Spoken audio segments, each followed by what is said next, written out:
All right, y'all. Welcome to All Politics of Local America's number one One. hip hop radio talk show. Y'all know if it's Friday, y'all know it's time for All Politics of Local. So listen, Zaid is going to give you the rundown. Of course, you all know, America is on fire right now. So, we'll get into some of that a little later. We'll talk about some of the things that are going on. But I've been hearing a lot of folks talking about black folk need to mind their black business. So I'll have that discussion with Zaid and kind of find out what that means a little bit. We need to mind our own black business because a lot of these immigrant folk voted for Donald Trump. I know they didn't vote for this, but that's what some folk are saying. So I'll let Brother Zaid do the rundown and we'll come back. We'll talk about a lot of that. And we've got a very, very full show as always. In just a Mississippi minute, we're going to introduce you to a young man from my hometown of Plainfield, New Jersey. There's an organization in Plainfield called Frontiers International, getting ready to observe its 50th anniversary, a very important grassroots fixture in Plainfield, and they will be hosting their annual Dr. King breakfast or brunch in just a Mississippi minute with a very special guest. After that, we're going to do a spotlight on a young activist that I'm very proud of in Paterson. It's one of our lead voices and faces in community-based violence intervention, and he's got his own story as how he got to that place in his life and why he's so committed to that. And his name is Casey Melvin. We're looking forward to having that young G on. And after that, we're going to have a conversation. We have this ongoing conversation about 2025 going into 2026. What's important, what's to watch, and why they're important. Our 7 o'clock segment, we're going to have Dennis Imhotep, Boatwright, who's done some traveling abroad. We're going to talk about what 2025 and 26 means for Africa, right? And the question of Pan-Africanism alive and well, trying to reconfigure itself in this crazy historical moment. 7:45, we're going to extend that with four incredible minds. Professor Akinyele Umoja, who has been here before, and it's one of my favorite comrades in the New African Independence Movement.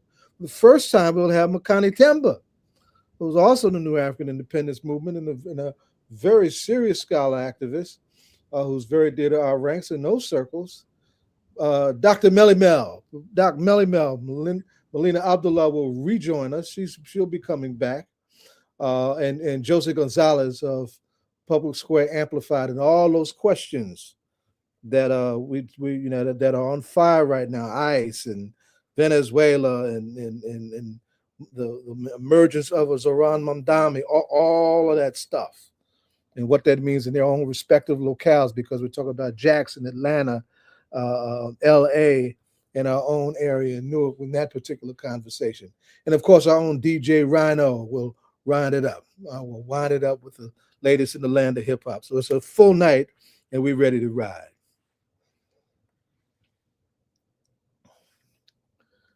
Yes, sir. You're muted, Ed.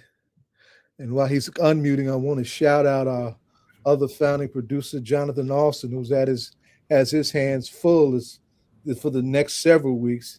His debate team, Jonathan is a Hall of Fame debate coach. His debate team is really raising hell. And this week they're hosting a major debate weekend, so he can't be with us. And has been on pins and needles trying to make sure everything is tight and right with his students and what they're getting ready to do. Safir Jenkins has come. Yes, sir. Yes, sir.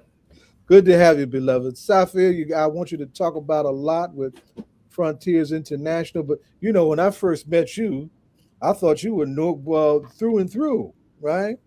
You got to tell us your own Plainfield story first because, our town has got a profound history that I need to remind folks about periodically.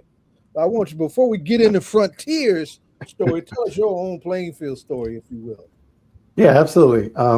So, I mean, I guess I am still of Newark, as you mentioned. My mother and family grew up here in Newark, and I spent much of my childhood in Newark. But I was actually born and raised in Plainfield, New Jersey, and that's where my mother and my father married. So I was raised there. Again, I spent many summers in Newark, but was mostly in Plainfield.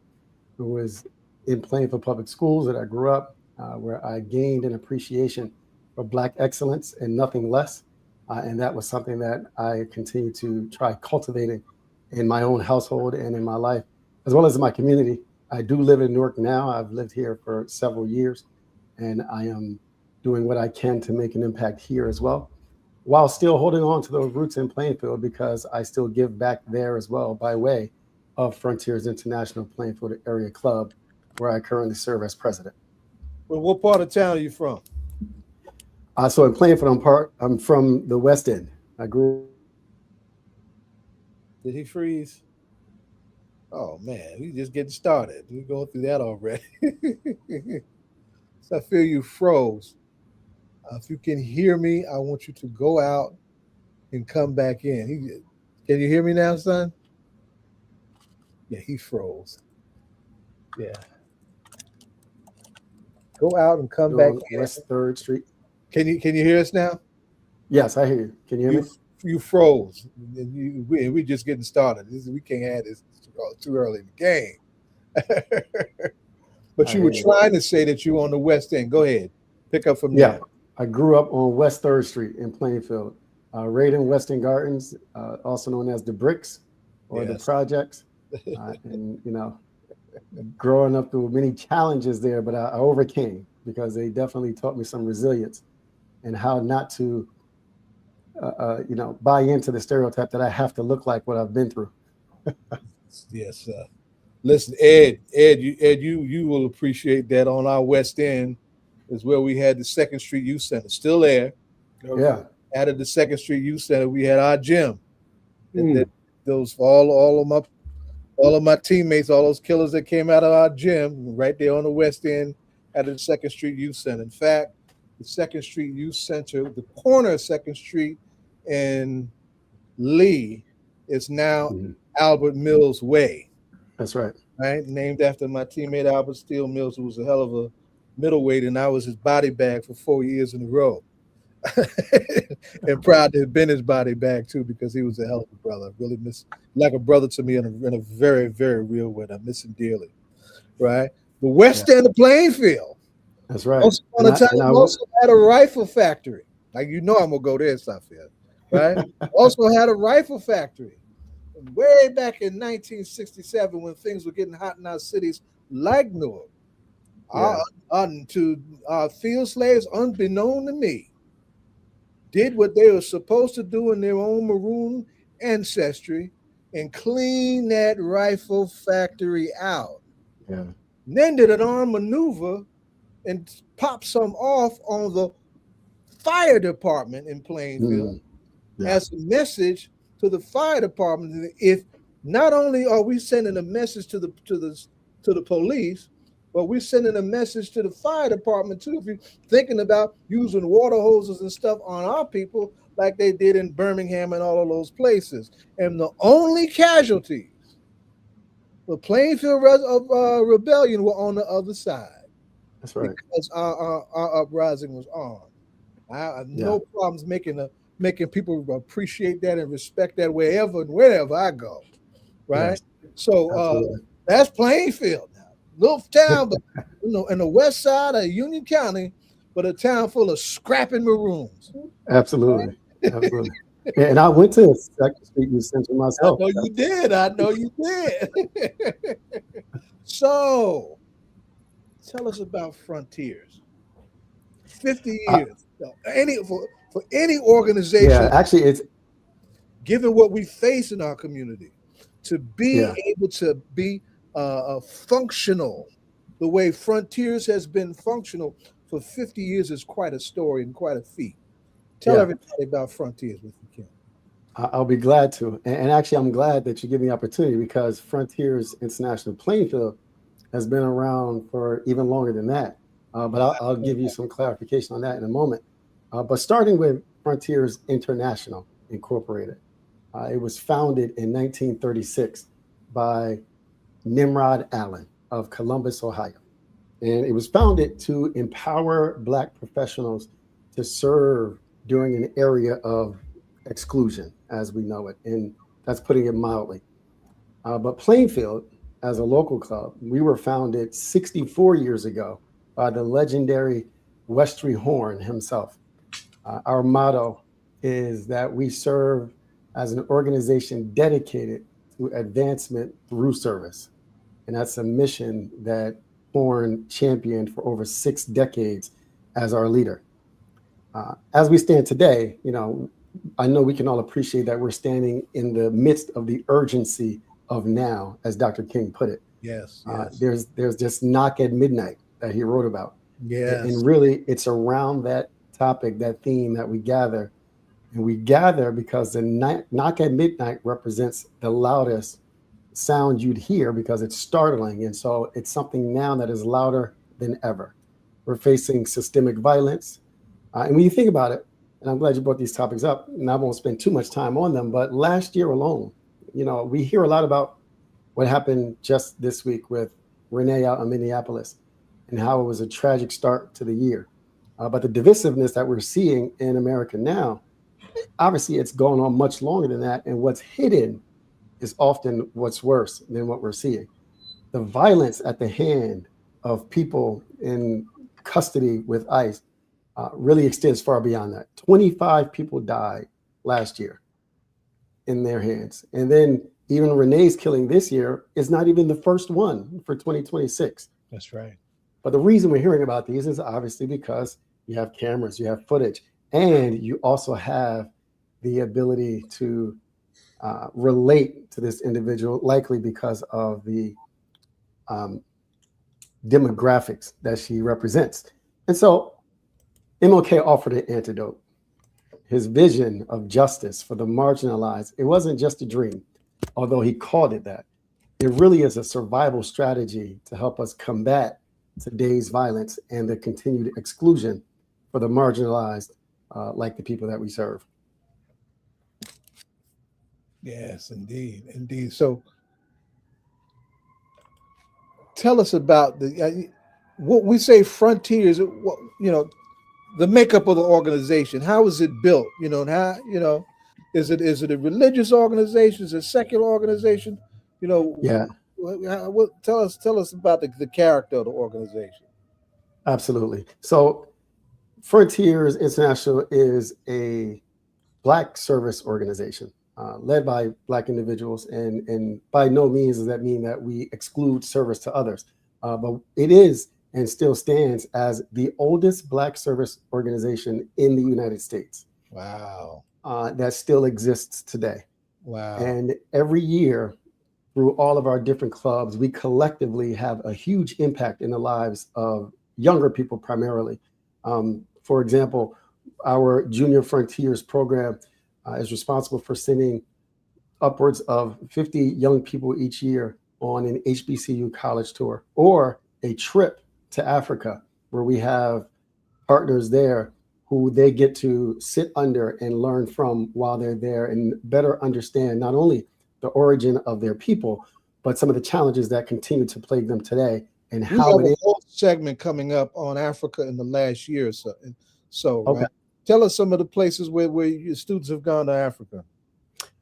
Ghana and Ethiopia and a few others as well, as well as Haiti, Haiti. So oftentimes the goal, though, is to give them this experience up through the pilgrimage so that they better understand that there really is no limitation on their life that they can't overcome. And they have more means now than they probably realized to be able to give back and to cultivate a brighter future for everyone that they touch. That's incredible. It's good stuff. That's good stuff. I'm really glad to hear that. That I didn't know. Yeah. I'm really glad to hear that. And the more I hear about Frontiers and what y'all do, the prouder I am of you and what you do. So I'm really glad you're here. Now, how many years has it been since the establishment of the Martin Luther King Breakfast? So that is where 50 years comes in. This will, in fact, be our 50th year of having a memorial celebration such as this. And another interesting point is that we also are responsible for hosting the longest lasting MLK memorial of this type in the state of New Jersey and the broader region. Something we're proud of, but certainly something that we have to maintain and sustain if we want to continue making that type of impact in our community. From its earliest days, if you know, who among some of Dr. King's colleagues and comrades were involved in that, if you know? So I would say Dr. Bethel. He's also he's still living today, and yes. He is one of our historians. He wrote a book that is largely about Frontiers International Plainfield. I would encourage. Did he really? I've met Dr. Bethel. I did not know that. Okay. Yeah. He was involved in the club for many years. Earlier, one of the founding members as well, or shortly thereafter. Again, Westry Horn as well, because he too had interaction and engagement with King.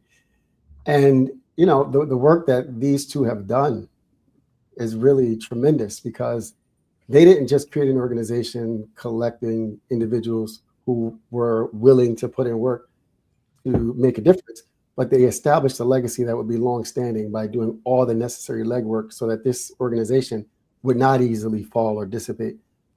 They went through all the challenges that existed at the time, trying to get with banks and try to work with the government to formally establish the organization. And they were successful at a time when that would be largely difficult or really unheard of for other organizations.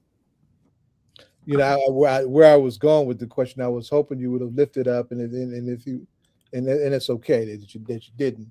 Y.T. Walker, who's integral in the forming of SCLC with Dr. King, and even has been its executive director. And a mean preacher is also from Jersey. He's from Merchantville, New Jersey, and wound up in the post-Martin days doing some great work with his own clergy mission, his own prophetic mission in Harlem at that Concord Baptist Church, and that neighborhood that church has had a big impact on the Harlem community on a number of fronts, including something that we don't talk about enough and are not organized well enough around in this particular moment, and that is affordable housing. Y.T. Walker, man, and he wasn't as nonviolent as Dr. King. He'd tell you in a minute that and when they were out there, he kept a 32 with him. Close, keep it. yeah. YT's name is definitely inscribed in that legacy. So now this year, you have a very special guest. All of your guests have been special. Let me say that, right? Yeah. But this year, someone who I was really glad to see that y'all were doing that, because I know I was trying to figure out something that from the spaces that I'm in that I could do for it, and really don't have the equipment at the moment. But I'm glad to see that you're lifting up somebody very special to us that should be appreciated as being special to us. And who's going to be your guest speaker? Tell us about who your guest speaker is going to be. Most certainly will. So for this golden anniversary, this 50 years, we have chosen and have gotten confirmation from, she accepted, to have as our keynote speaker the infamous Congresswoman Bonnie Watson Coleman. And she's going to speak on the ultimate measure of a man, also from Dr. King's writings and his speeches. Her legacy stands apart in itself as one to be modeled after, because she has fought for justice for so long and has already announced her coming retirement. So as you can imagine, there's a number of folks who are looking to fill her seat. But while they might look to fill her seat, what they will struggle with doing is filling her shoes. So I want to make sure that we lift her up and give her recognition for all that she has done for equity, housing, and the like throughout New Jersey and the districts that she serves. You know, they're known as the squad in Congress, and it's just the four that get, are made the standouts, and that's Ayanna Presley, Alexandria Ocasio-Cortez, Ilhan Omar, and Rashida Tlaib. But there are more who belong to the Congressional Progressive Caucus, right? And not a whole lot, right? but there are more, right? The only one in the New Jersey congressional delegation that is unapologetically progressive Yeah, is Bonnie Watson Coleman. 100%. When Gaza was being torn to shreds, and it still is, you got over 400 people killed in Gaza since this so-called fake ceasefire has come through. She was Yeah, the first and only in our delegation to condemn that and to call for a ceasefire right away, right? right. Against the grain of the Zionist lobby and the stranglehold that it has on so many in the Democratic Party that has made others silent when they should be quite loud. Absolutely. We had that situation at Delaney Hall when Mayor Baraka was doing his job and making sure certain regulatory things went in hand, and he brought with him Congresswoman Bonnie Coleman Watson, Congresswoman LaMonica McIver, and Congressman Robert Menendez, the congressional reps for this area, to do what they needed to do to make things all right. And we had that spectacle when the mayor came under attack and was arrested. Yeah. And I was when all that was playing out, and I rushed to the space like so many of us did when we saw how it was happening. I was very worried about Yeah. what could have happened to her physically. Miss Bonnie is a petite woman, 80 years young. Yeah. Doesn't need no mass bullies with badges and guns putting their hands on her. I was really worried about how that could have gone for her, but she was right there. Yeah. And by the grace of the God of our ancestors, she wasn't harmed, but she was very much a part of that very foul demonstration of law enforcement abuse that is so characteristic of what we're seeing of ICE.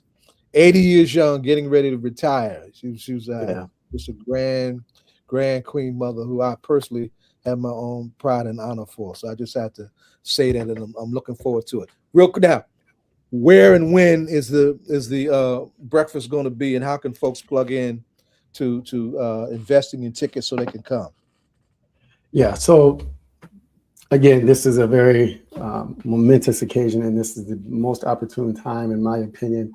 When you think about New Jersey as an example, New Jersey was known as the slave state of the North. It was the last to abolish slavery. It maintained apprenticeships long after the Emancipation Proclamation. And moreover, it even provided financial incentives to enslavers by offering them property and other resources to encourage them to relocate to New Jersey with their enslaved African Americans.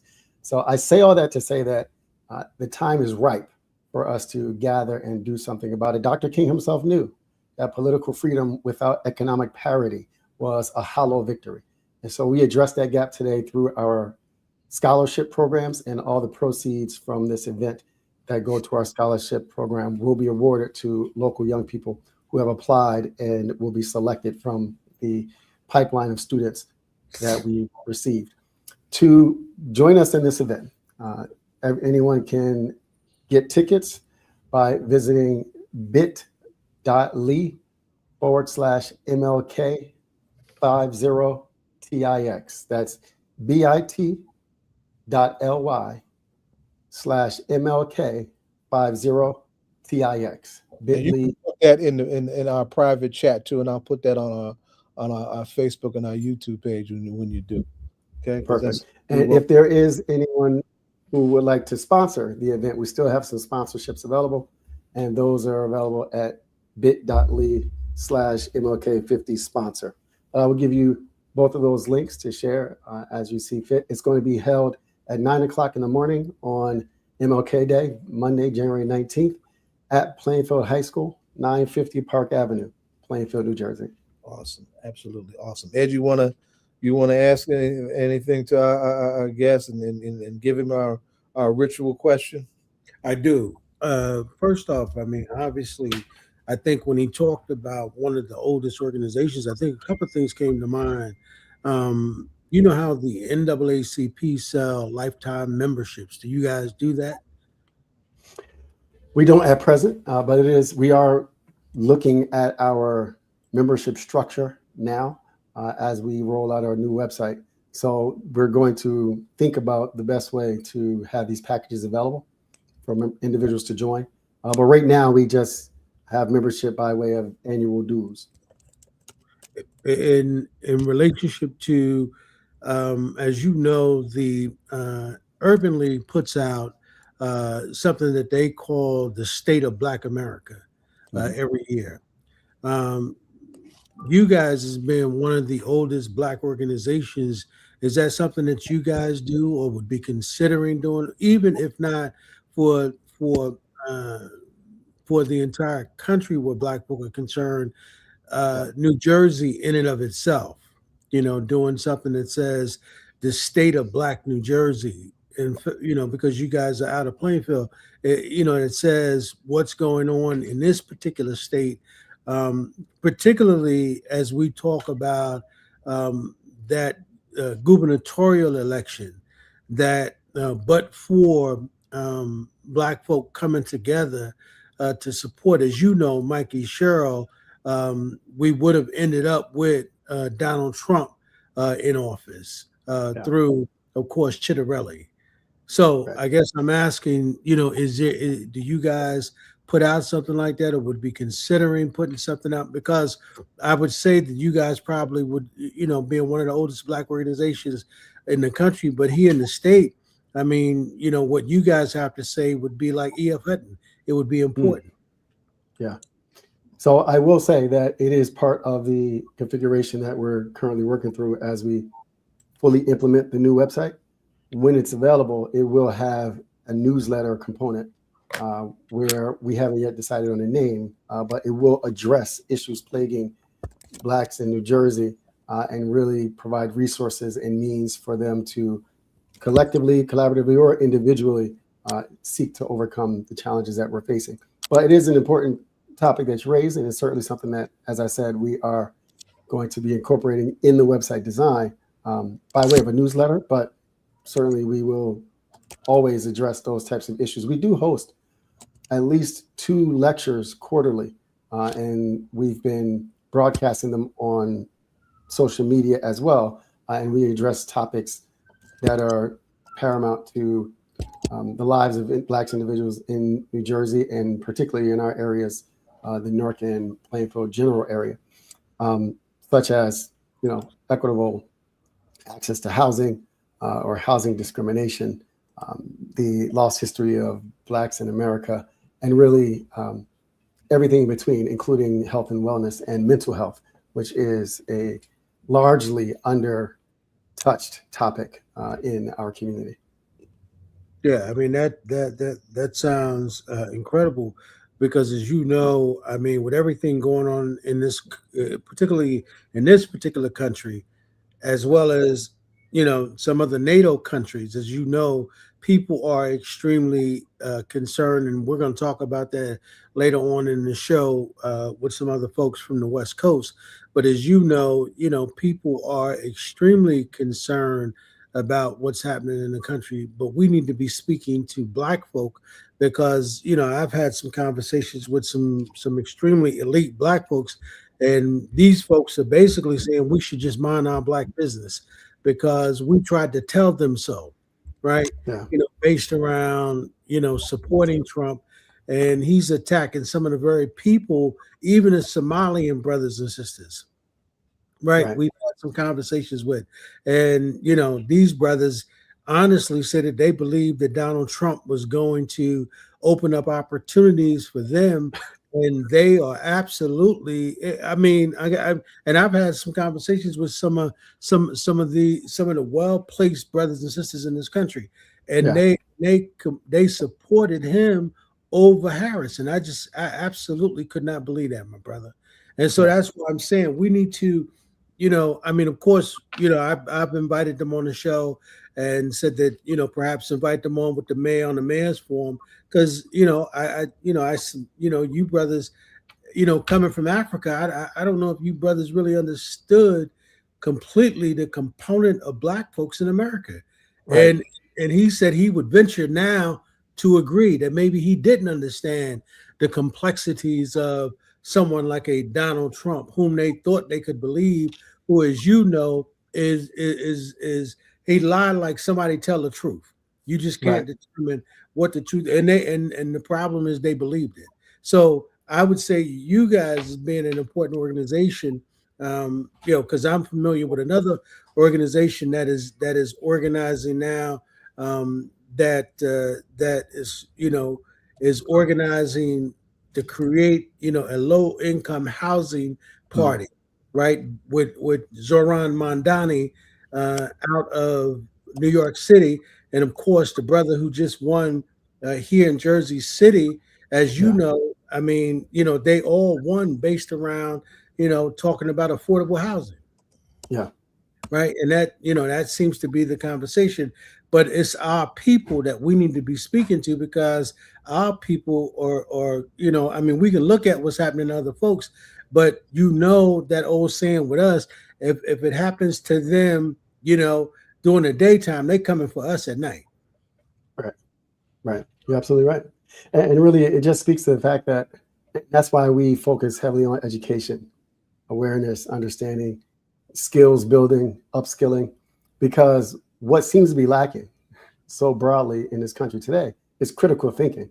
The masterminds behind social media and the media alike, the billionaires and the elite, are leveraging it to their benefit, because we now are poised to buy into whatever we see on the screen. That's and right. If we can be convinced that the devil himself can be trusted and will do something for us, then we're buying into it, because we're not thinking about their reputation.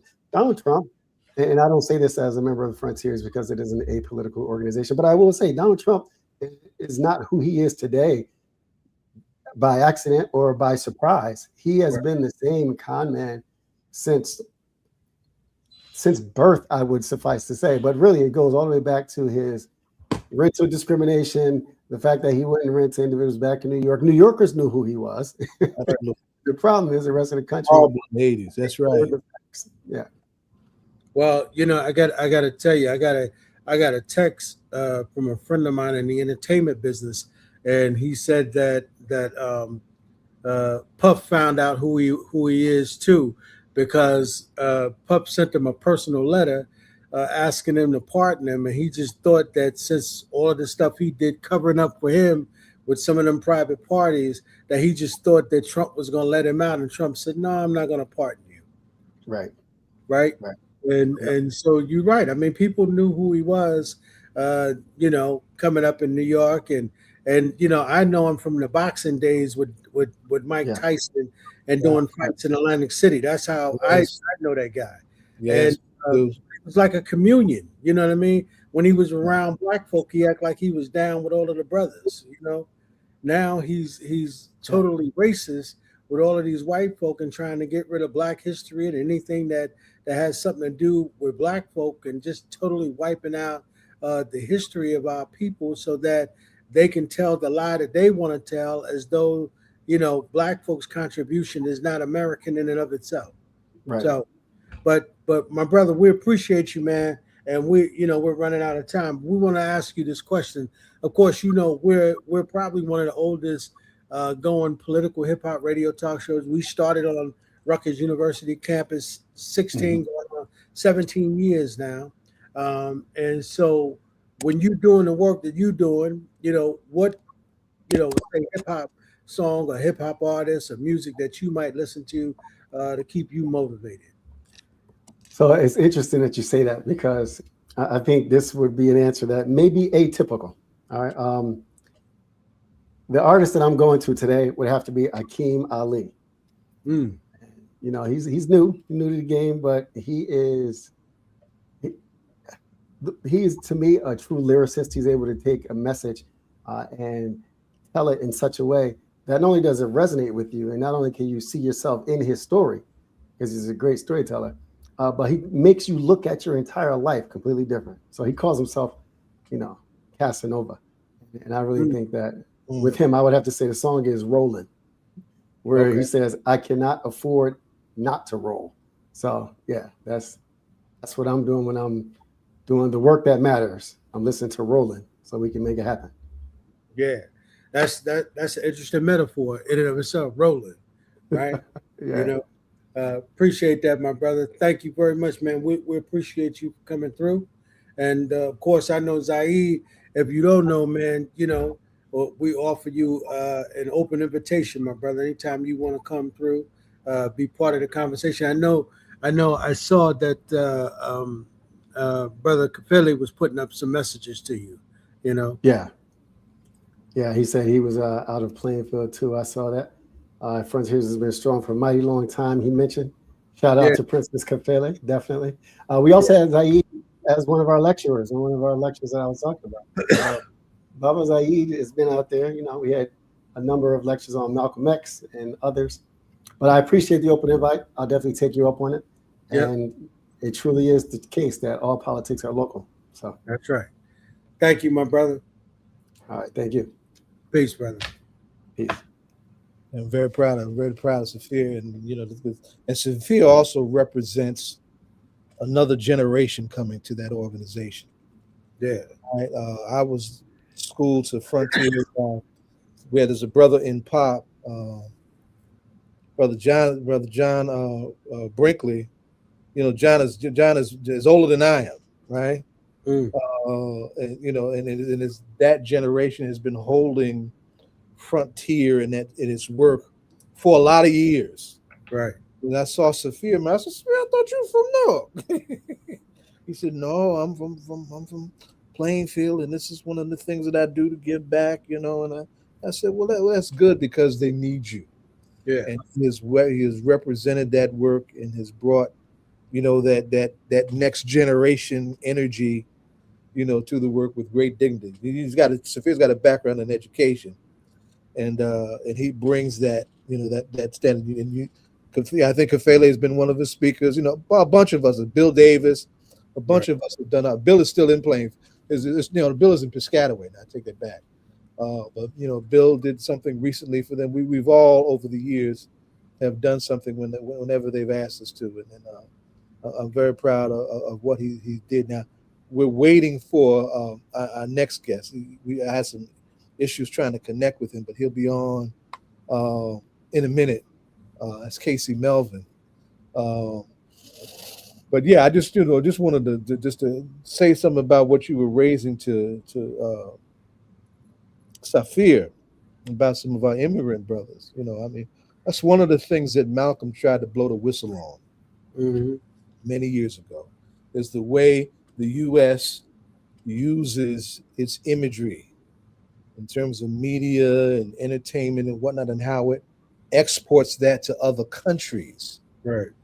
through the U.S. Information Agency to create this picture of all is well. There's Yeah. all inclusion, and there's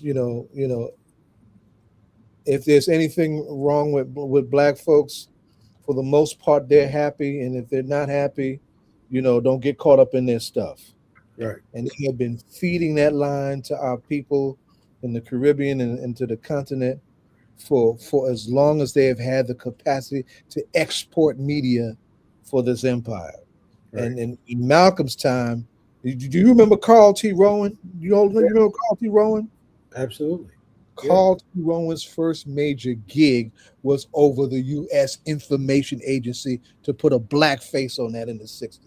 Malcolm called him out and called that out. And of course, it's one of the reasons why the powers that be felt necessary to make sure that Malcolm didn't live any longer than he did, right? Because that was, the British Empire and the American Empire, those are one of the unique features of their respective empires, is their capacity to project that illusion of power, dominance, and inclusion, when in fact they racist dogs, and they'll stick you up for any resources you got without giving you nothing back. And Malcolm called that out. Our next guest has come. Young man I'm very proud of and glad to have him here. In case this is your first time on All Politics Are Local with us. I thought you had been on with Lisa before, but you haven't, have you? No, I have not. This is my first time, and thank you for having me. Well, welcome, beloved. This, he and I work in what we call community-based violence intervention.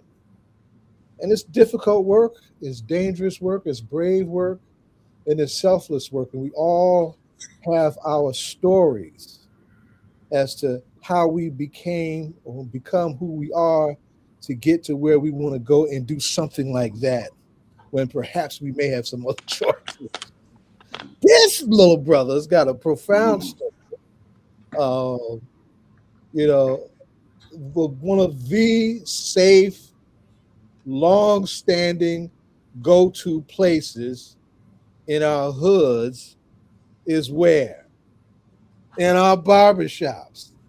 Okay, yes, sir. Yes, sir. Yeah, I didn't In know our where you were going with the barbershop. reference. Yes, sir. The barbershop. Yes, sir. Yeah, So I want you to tell the long version of your story because it's an important and he, Casey, from that space, saw the way in which he could touch and develop other spaces to give back to his hood, right? And has been doing that for a minute. He's younger than us, but Casey's been out here for a minute. It's and the stuff that I just referred to goes back to the '90s, right? Mm-hmm.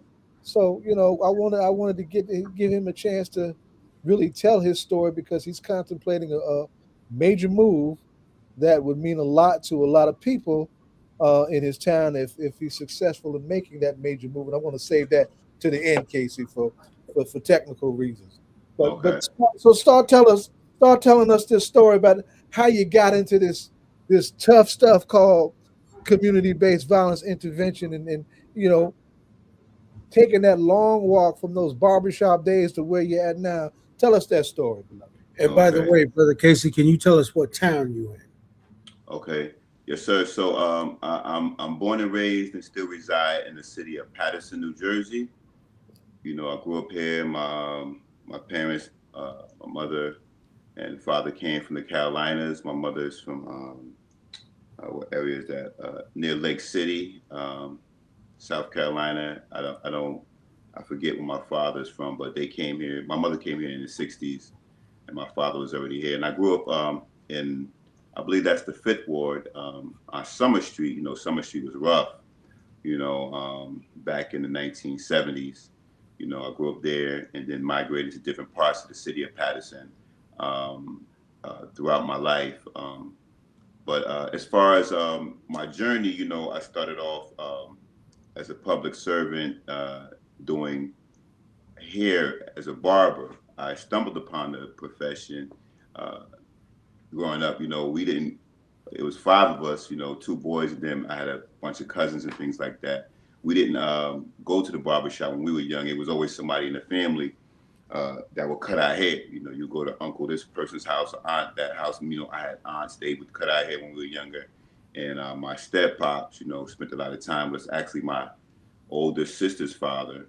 He had a pair of clippers and he was pretty handy. I learned a lot of my hustling in a positive way skills, like, with collecting cans when we were young, fixing things up and then reselling them. I learned a lot of that from my pops.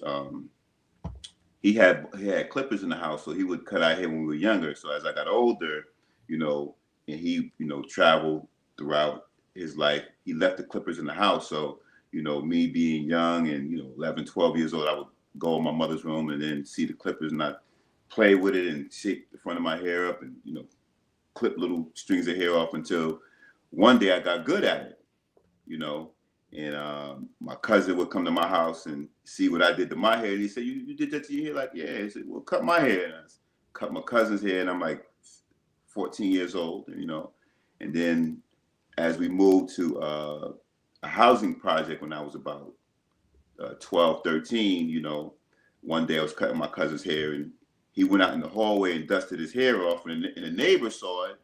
And she's like, oh, you got a haircut? He was like, yeah, my cousin cut my hair. Oh, let me see. Spit them around.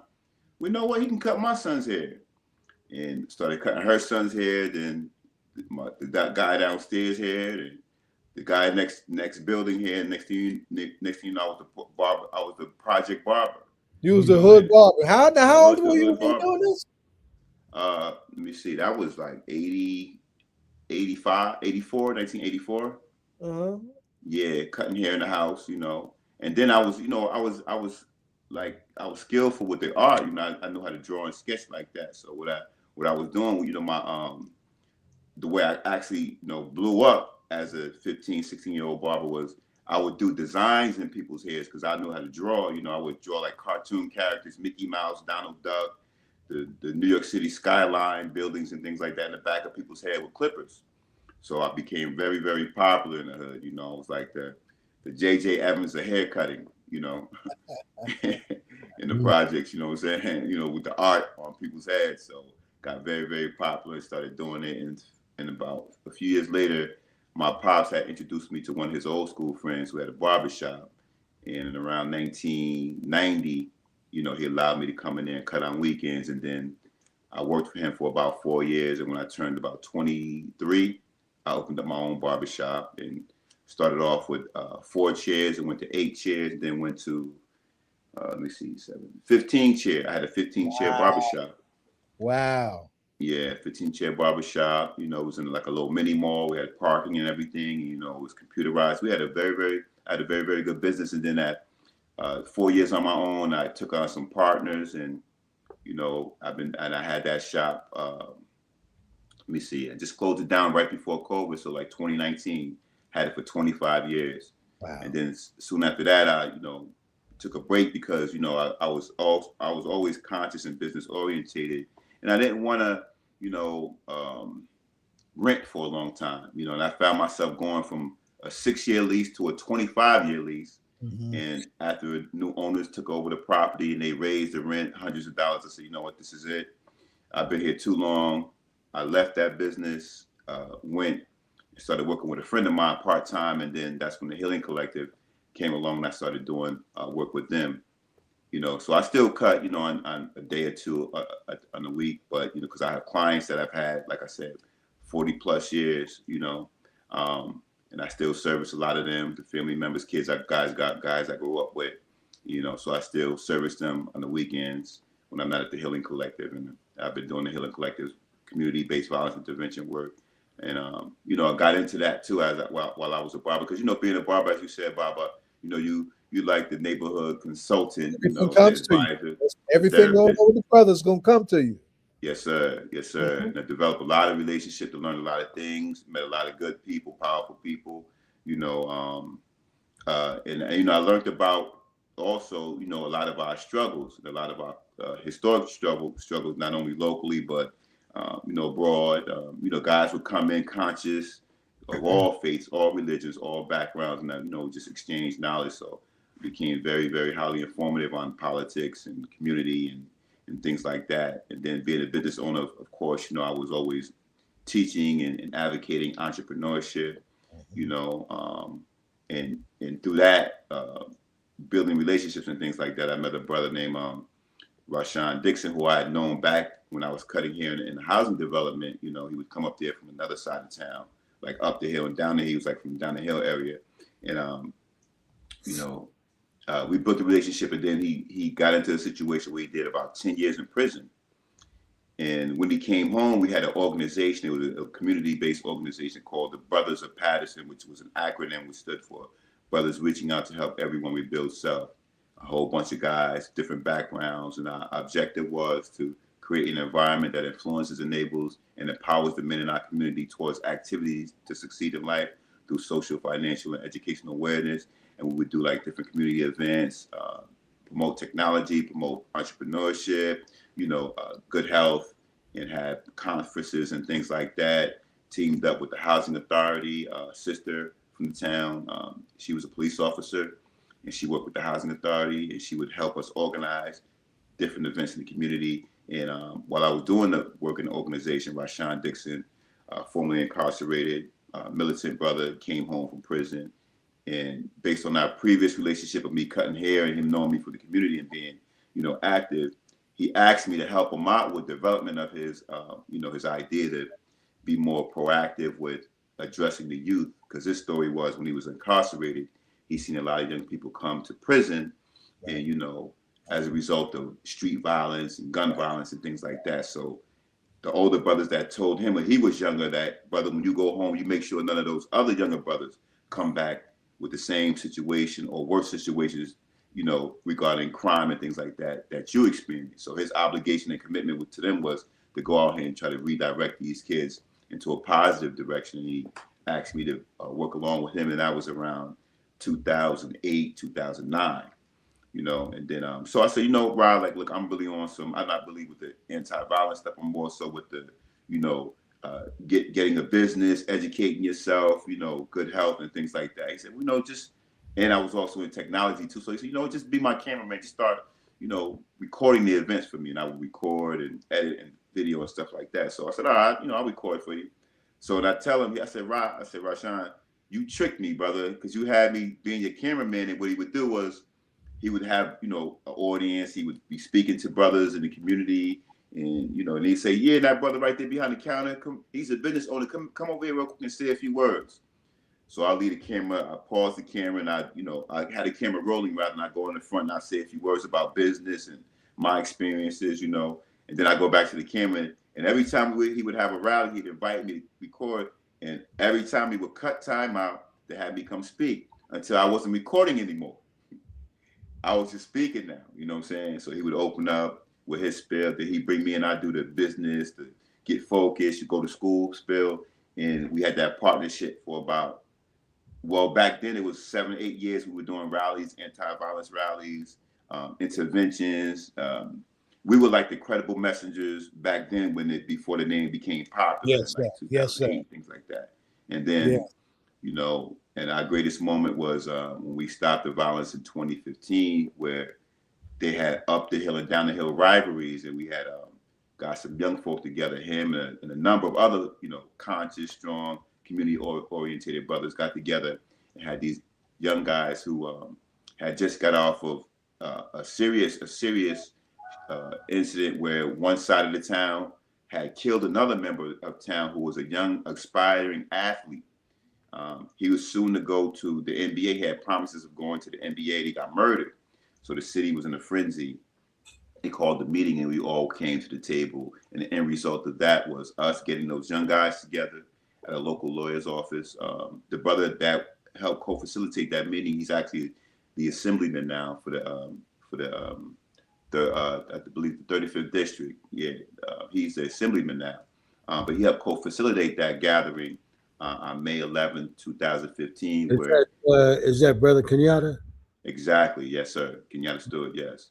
Yeah, he helped co-facilitate that. And we ended violence for 90 days, no shootings, no violence, no stabbings, anything for 90 days. But what had the truth kind of fall apart was, you know, the community had done their part. We had stopped the violence, you know, for 90 days. You know, both parts of the city was coming together, no more shootings, but we had no follow-up resources. So slowly but surely, everything reverted back to the way it was, you know. And then it wasn't until about 2020 when Dr. Chowdhury came and created the Paterson Healing Collective. And she hired myself, she hired Rashawn Dixon, and she hired Brother Quan Hargrove, which was we were the three individuals that was doing the rallies and things like that prior to the Healing Collective. And she gave us pretty much all the essentials that we needed to keep the work going. And then from there, you know, is where we are today.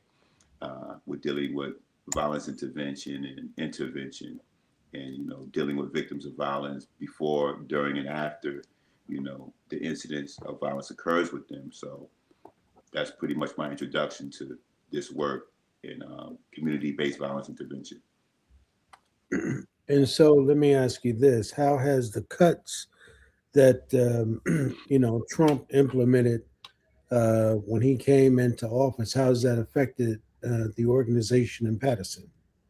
Well, we haven't, in regards to, you know, our services, we haven't skipped a beat. You know, we've had to cut some things back. Instead of doing, let's say, 10 things, we may be, you know, it's cut down to 7 or 8. But our director, Dr. Childs, has been very, very creative with finding funds in other places to make up with those gaps. Like as of recently, when the budget cuts did occur, we still did our community Christmas celebration. We still did our Thanksgiving celebration, and we serviced over 300 people, over 400 people in areas that experience the highest levels of poverty in Paterson, the first and 4th Ward. We also focus on the 6th Ward, the 1st, 4th, and 5th Ward.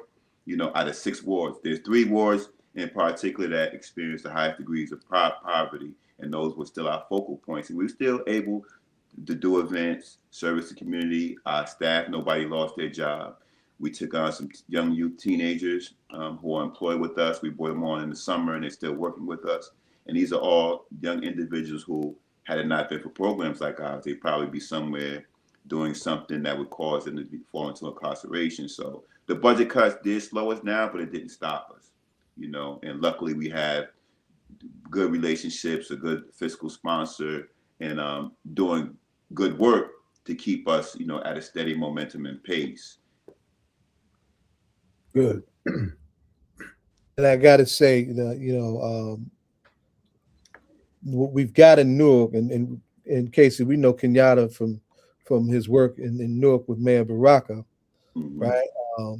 But the Newark ecosystem, because of a Mayor Baraka, quite frankly, right, is not nearly as divided and hostile as in other cities, right? Other cities are trying to do this without a Mayor Baraka, right? And it makes a difference. And so, in spite of the divisions and the drama that has come with folks not being terribly united in Paterson, the Paterson Healing Collective has emerged as one of the most reputable hospital violence intervention programs in the country. Been awarded nationally, Giffords and other places, right? And have really put in some good work in a tough town and in a tough political environment. So I just wanted to really put a pin on that and appreciate that. I've seen it firsthand, and I'm very proud of and will stand by that organization, that family of folks doing that work to the fullest. Now, having said that, and he's contemplating a very serious move. And when this thing's become official and we get close to the election, we're going to do this conversation in another way, right? He's contemplating a move to do a bid for city council. What makes you want to do that? Okay, so my reason for running for the municipal government, the city council, is probably because of my frustration for things that have been going on politically in our city.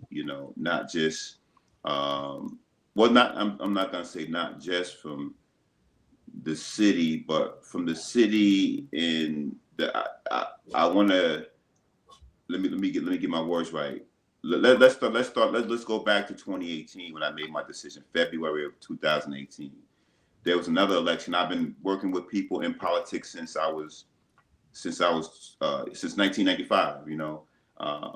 That was my real introduction to government, how government worked, right? And I'm kind of like a geek, a student of systems, right? And I'm a student of structure, and I appreciate structure, and I understand the intentions of government, right?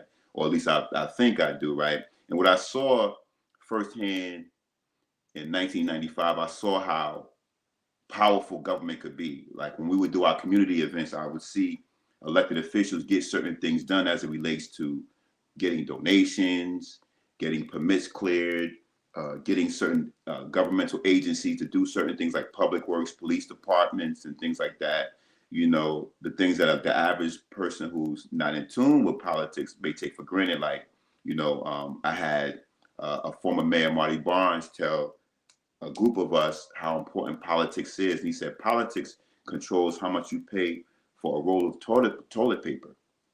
That's how close we are to politics. And then I took that a step further and said, like I really studied that. And then I learned that, like, to a certain extent, government is God, right? Government is like God. Like it could determine how, it determines what time you wake up. 8 o'clock is a governmental decision.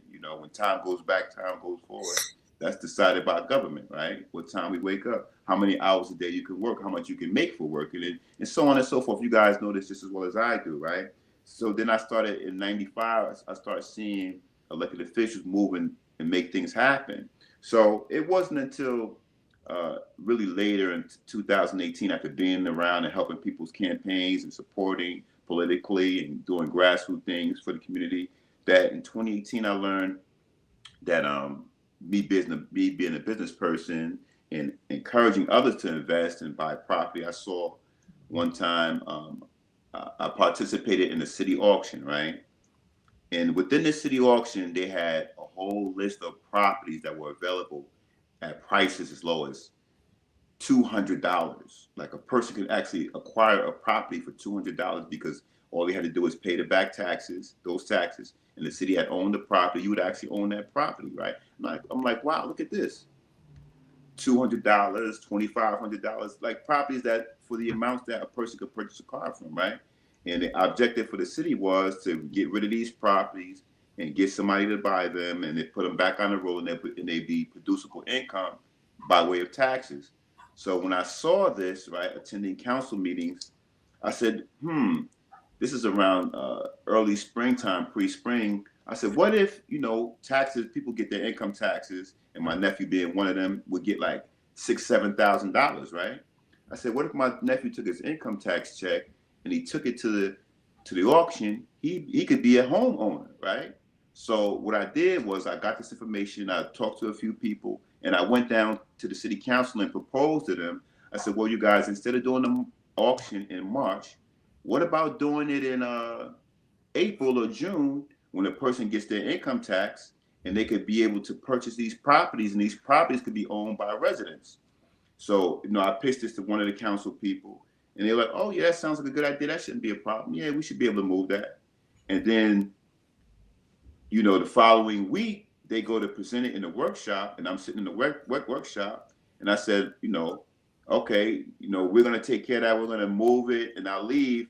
I get a phone call from a brother who was on the council at that time, and he said, well, they didn't approve that, right? I said, no, you can't be serious. He was like, yeah, they didn't approve it. They decided to still keep it later on. Do it early and forget about that whole proposal you gave. But I'm like, they told me that they could do that.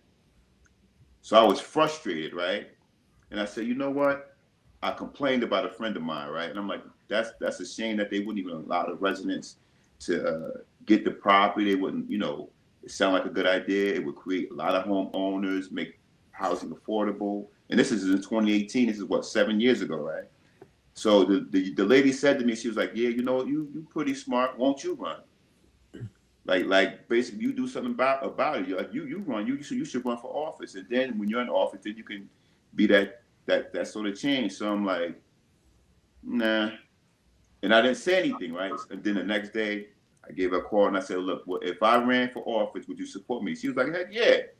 And we took off from there in 2018. It was only the election, this was February.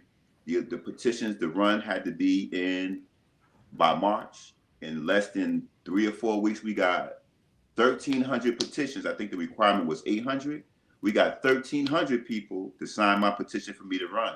So that was I'm like, oh, wow, look at this. Like 1,300 people, we only needed 8, and we did this in a few weeks, turned those petitions in, and that was my first time going into office and running as a candidate because, again, I was frustrated. I got tired of just complaining to myself and my peers. I decided to take a bold move and do something about it by being a part of that change I was looking for. So that's kind of really what propelled me to go in 2 feet as opposed to playing the background. It's like, writing music and doing background vocals. Now, I decided to actually be an artist this time. So that was, kind of what pushed me. I was frustrated by what was going on politically. Let me wind this up in this way. And I got to tell you this story. And it's one of my favorite Paterson Healing Collective stories. It's my favorite Casey story. It's just like we have a cast of characters that come to city council meetings and just kind of go off, right? In Paterson, there's the going off happens between the council members. Exactly. This is in the aftermath of us losing Najee Seabrooks, and I need to make an announcement about Najee before we let Casey go too. We were rallying, about Najee and what the city could do. about holding those officers accountable for taking Najee out. And one of these council persons was in a major disagreement with another council person and stormed out of the meeting. When you just went and shut the doors, it was almost like a grown man having a tantrum. That's what it looked like. Right? And then it came time for Casey to talk, right? As a community member speaking to city council. And he just raised his question. What if council, I can't remember the councilman's name, what we're looking at is the beginning of Councilman so-and-so having a mental health crisis. What is going to happen next? Is there someone among us in our community who's equipped him and who knows him, who can get to him to help him, to take care of him and get him the help he needs? Or are the police going to come in and kill him like Najee was killed? And the room was packed, right? Folks were up, about what was happening with Najee. We were packing city council and rallying regularly at City Hall, right? And you could hear a pin drop the way Casey brought all that down and brought that together. That was a golden moment for all that we do together, right? That this young man embodied. And when you see him working with those young men in the collective, he's that solid, professional, true to his hood brother that they all go to and all look up to, and they should be looking up to him, right? So I just want to give you that love and appreciate that. We got to wind down, so I just wanted to. I'm gonna put in the chat the information for the Paterson Healing Collective, but let me just ask you this now. Now, when is the next city council election? I know it's a little ways from here. So the election is May 12th, 2026. It's the council at large race, which encompasses the entire city. There are actually 9 council members, 3 wards, 3 individual legislators who are dedicated to that ward. 6 that are dedicated to that ward. Then there's 3 at large, which totals 9. So, and their elections are separated by 2 years. So the next 2 years it'll be the wards race, but this time in May 2026 it'll be the 3 at-large seats and the mayor. Yeah, 3 at-large seats and the mayor. So a person can vote for 3 people for council at large and then 1 mayor. And it's May 12th is the election. And I'm hoping that this time, this is my 3rd time running.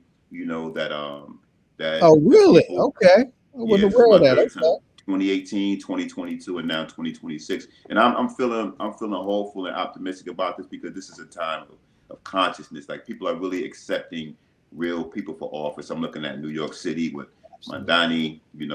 I'm looking at how well Ras Baraka did. With the governor's race.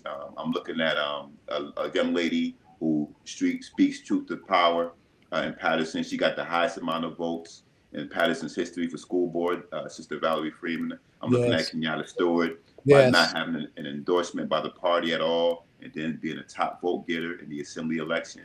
So this is a point in time where people are not being, having the wool pulled over their eyes, and they're not being bought by, the status quo, these systems of what government is supposed to be like. They're actually, investing and putting their votes behind good people. So I'm looking to capitalize off that momentum, and I think it's time. Awesome. Well, that's powerful. And so we're looking forward to that, Casey, right? And I'm glad we were able to have you on. Ed, you want to ask Casey the ritual question as we wind him up? Yeah, of course, man. But I want to ask you a question, though. So, I want to make a statement. As you know, Mayor Baraka ran a number of times as well before he actually won the city council. So I think you ought to take that as an encouragement, my brother. Absolutely. Don't quit, man. Keep going. Absolutely. You know what I mean? It may have not have been your time then, but this may be your time now, right? And one of the things I can tell you as a political scientist, I can tell you that, the 2 most important things in politics, at least what they teach us in college, they say that, it's name recognition and it's money. And so, the mayor didn't necessarily have money, but what he had was the Baraka name. right? And behind the Baraka name, he had the work that he was putting in the street. You may not have a Baraka name, but what you have behind you, my brother, is the work you put in. Good work. Damn And good. and that's what you got to count on, right? Go back and knock on them doors, talk to them people, and the most important thing is to be able to get them people out to vote, right? Just being able to get them, if they support you, just be, count the votes, man. You know, what was the number for the seats you running for? How many votes did those people get to win? And all you got to do is do the math, man. You know, and then just get more votes than that person got and bring your people out. You sound authentic to me. I don't really know you, but if my brother Zaid say you are the man, the real deal, then my brother Zaid vouching for you say to me that you the Real brother deal. that should be on the council, right? Yes, sir. And so that's what our people need today, man. Right? That's why Mandani won, because he spoke to the needs of people around. Not necessarily it was the and the same thing happened in Jersey City, that conversation around affordability. But what they were really speaking to low income housing, right? Nobody wants to talk about those people. When you talk about affordability, affordable for who? Right. And that's the conversation. That's why there's a party being organized that's called the Low Income Housing Party. And that quiet is kept. That is the party that is fueling people like Zoran Mandani. And I'm telling you that because those people became the volunteers. He had 1 million votes, right? And those 1 million voters became the people who went knocking on doors for him, right? And they were his volunteers. That's why nobody could beat him, right? Because he spoke to the low income people, right? And that's what happened in Jersey City. That's why all of the money, right, that the Republicans put behind, the Democratic winner that ran against the mayor that won in Jersey City, he spoke to the people in the low income housing community. They use that term affordability, but the people who it's affordable to isn't necessarily affordable for the people who live in a community. Correct. And we learned that from our brother out of Brooklyn, Charles Barry. Okay. Yes, sir. Right? And I'm telling you, Zoran is hip to it, and so is the guy in Jersey City. We just need brothers that get hip to that and speak to that, because that is an entire voting block, brother. Yes, So good indeed. luck to you, man. So the question we're gonna ask you is that when you doing the work, my brothers, we're one of the longest running political hip hop radio talk shows around. We've been around for going on 17 years now. When you are doing the work, man, what kind of hip hop music or artists you checking out, man? What's keeping you motivated? Oh man, so I've been a fan of Public Enemy since they came out. Let's see, Public Enemy. I like Rakim. I like Big Daddy Kane. I like 80s. I like old school rap too. I like The Message, Grandmaster Flash, and Melly Mel. I like I like The Locks. I like Jada Kid Styles. I like Nas. I like Jay-Z. I like DMX. But I like conscious rap too though, like Brand Nubians, A Tribe Called Quest. I like Queen Latifah. I like Black Thought from Philadelphia. Either brothers are serious lyricists. I listen to Dead Prez. Yeah, so it depends on the moment. I also listen to R&B. I listen to Curtis Mayfield. I listen to James Brown. I listen to Sam Cooke. Who else? I was listening to the Manhattans the other day. So I'm hip hop, R&B. Jersey City. Yeah. I pretty much I'm a student of you guys. You know what I'm saying? So what you guys listen to, I like as well. You know what I mean? Everything that there's the soundtrack to the movement. From the 60s and 70s. I like all that music, and whatever music that I don't know, I put on, Pandora, I put on Amazon Music, and I just listen to the whole playlist. So anything that talks about our struggle, that educates our struggle, and then, speaks in creatively or orates. I struggle to make academic sense. You know what I mean? Logic. I'm a fan of all that babbling and mumbling and murder rap. I dismiss that, but That's right. I've kind of paused away from dismissing it because that's the soundtrack for our youth right now, our present day youth. Yeah. You know, I listen to Lil Bucks from Philadelphia. I listen to OT7 Kwani and Chief Keef and Future and all them because that's what they're listening to. So for me to better understand their struggles, I listen to that. You know, Right. I don't subscribe to it, but I listen to it and I get their attention and we talk about it. But I use, you know, my knowledge of that to educate them on what direction that's taken them and how destructive it could be if they, you know, made that their guiding principles. Yeah. Yeah. Well, you know, it's called drill music, brother. Yeah, drill music, trap music. Yeah. Yeah. Yeah. But you know, but you're right, man. It is the, you know, being able to identify the music that is going to do something for your spirit as opposed to something that's going to lead you down a negative road to go out and hurt our people or hurt yourself, right? So, you know, we subscribe to that too. You know, that's you know, that's the genre we in. And you know, the mayor likes to say when he come through, he likes to say, yo, man, I'm old. And because I'm old, you know, I got to talk about, you know, some of the old hip hop artists, you know, that you know, that he rocked with. But, you know, music. Who's the mayor? You're in Jersey City? Yeah, Mayor Baraka. Okay. Mayor Baraka. Oh, you're in North? Yeah. Yeah. Okay. So, but, you know, hip hop can be timeless, man. It's you know, you got to remember, nobody expected that hip hop would be around for 30 years. Nobody expected that. Absolutely. You know, and being on the planet, man. But you know, my brother, you sound like you're the real deal, man. And that's what politics need, right? It need people, man, who are not going to be corrupted and sell the people out, right? We need you know, and that's what Zoran Mandani represents to New York City. Because if somebody had to say that a 37-year-old Muslim would become the mayor of New York City and come up against all that money, people would say, no, that's not even possible, right?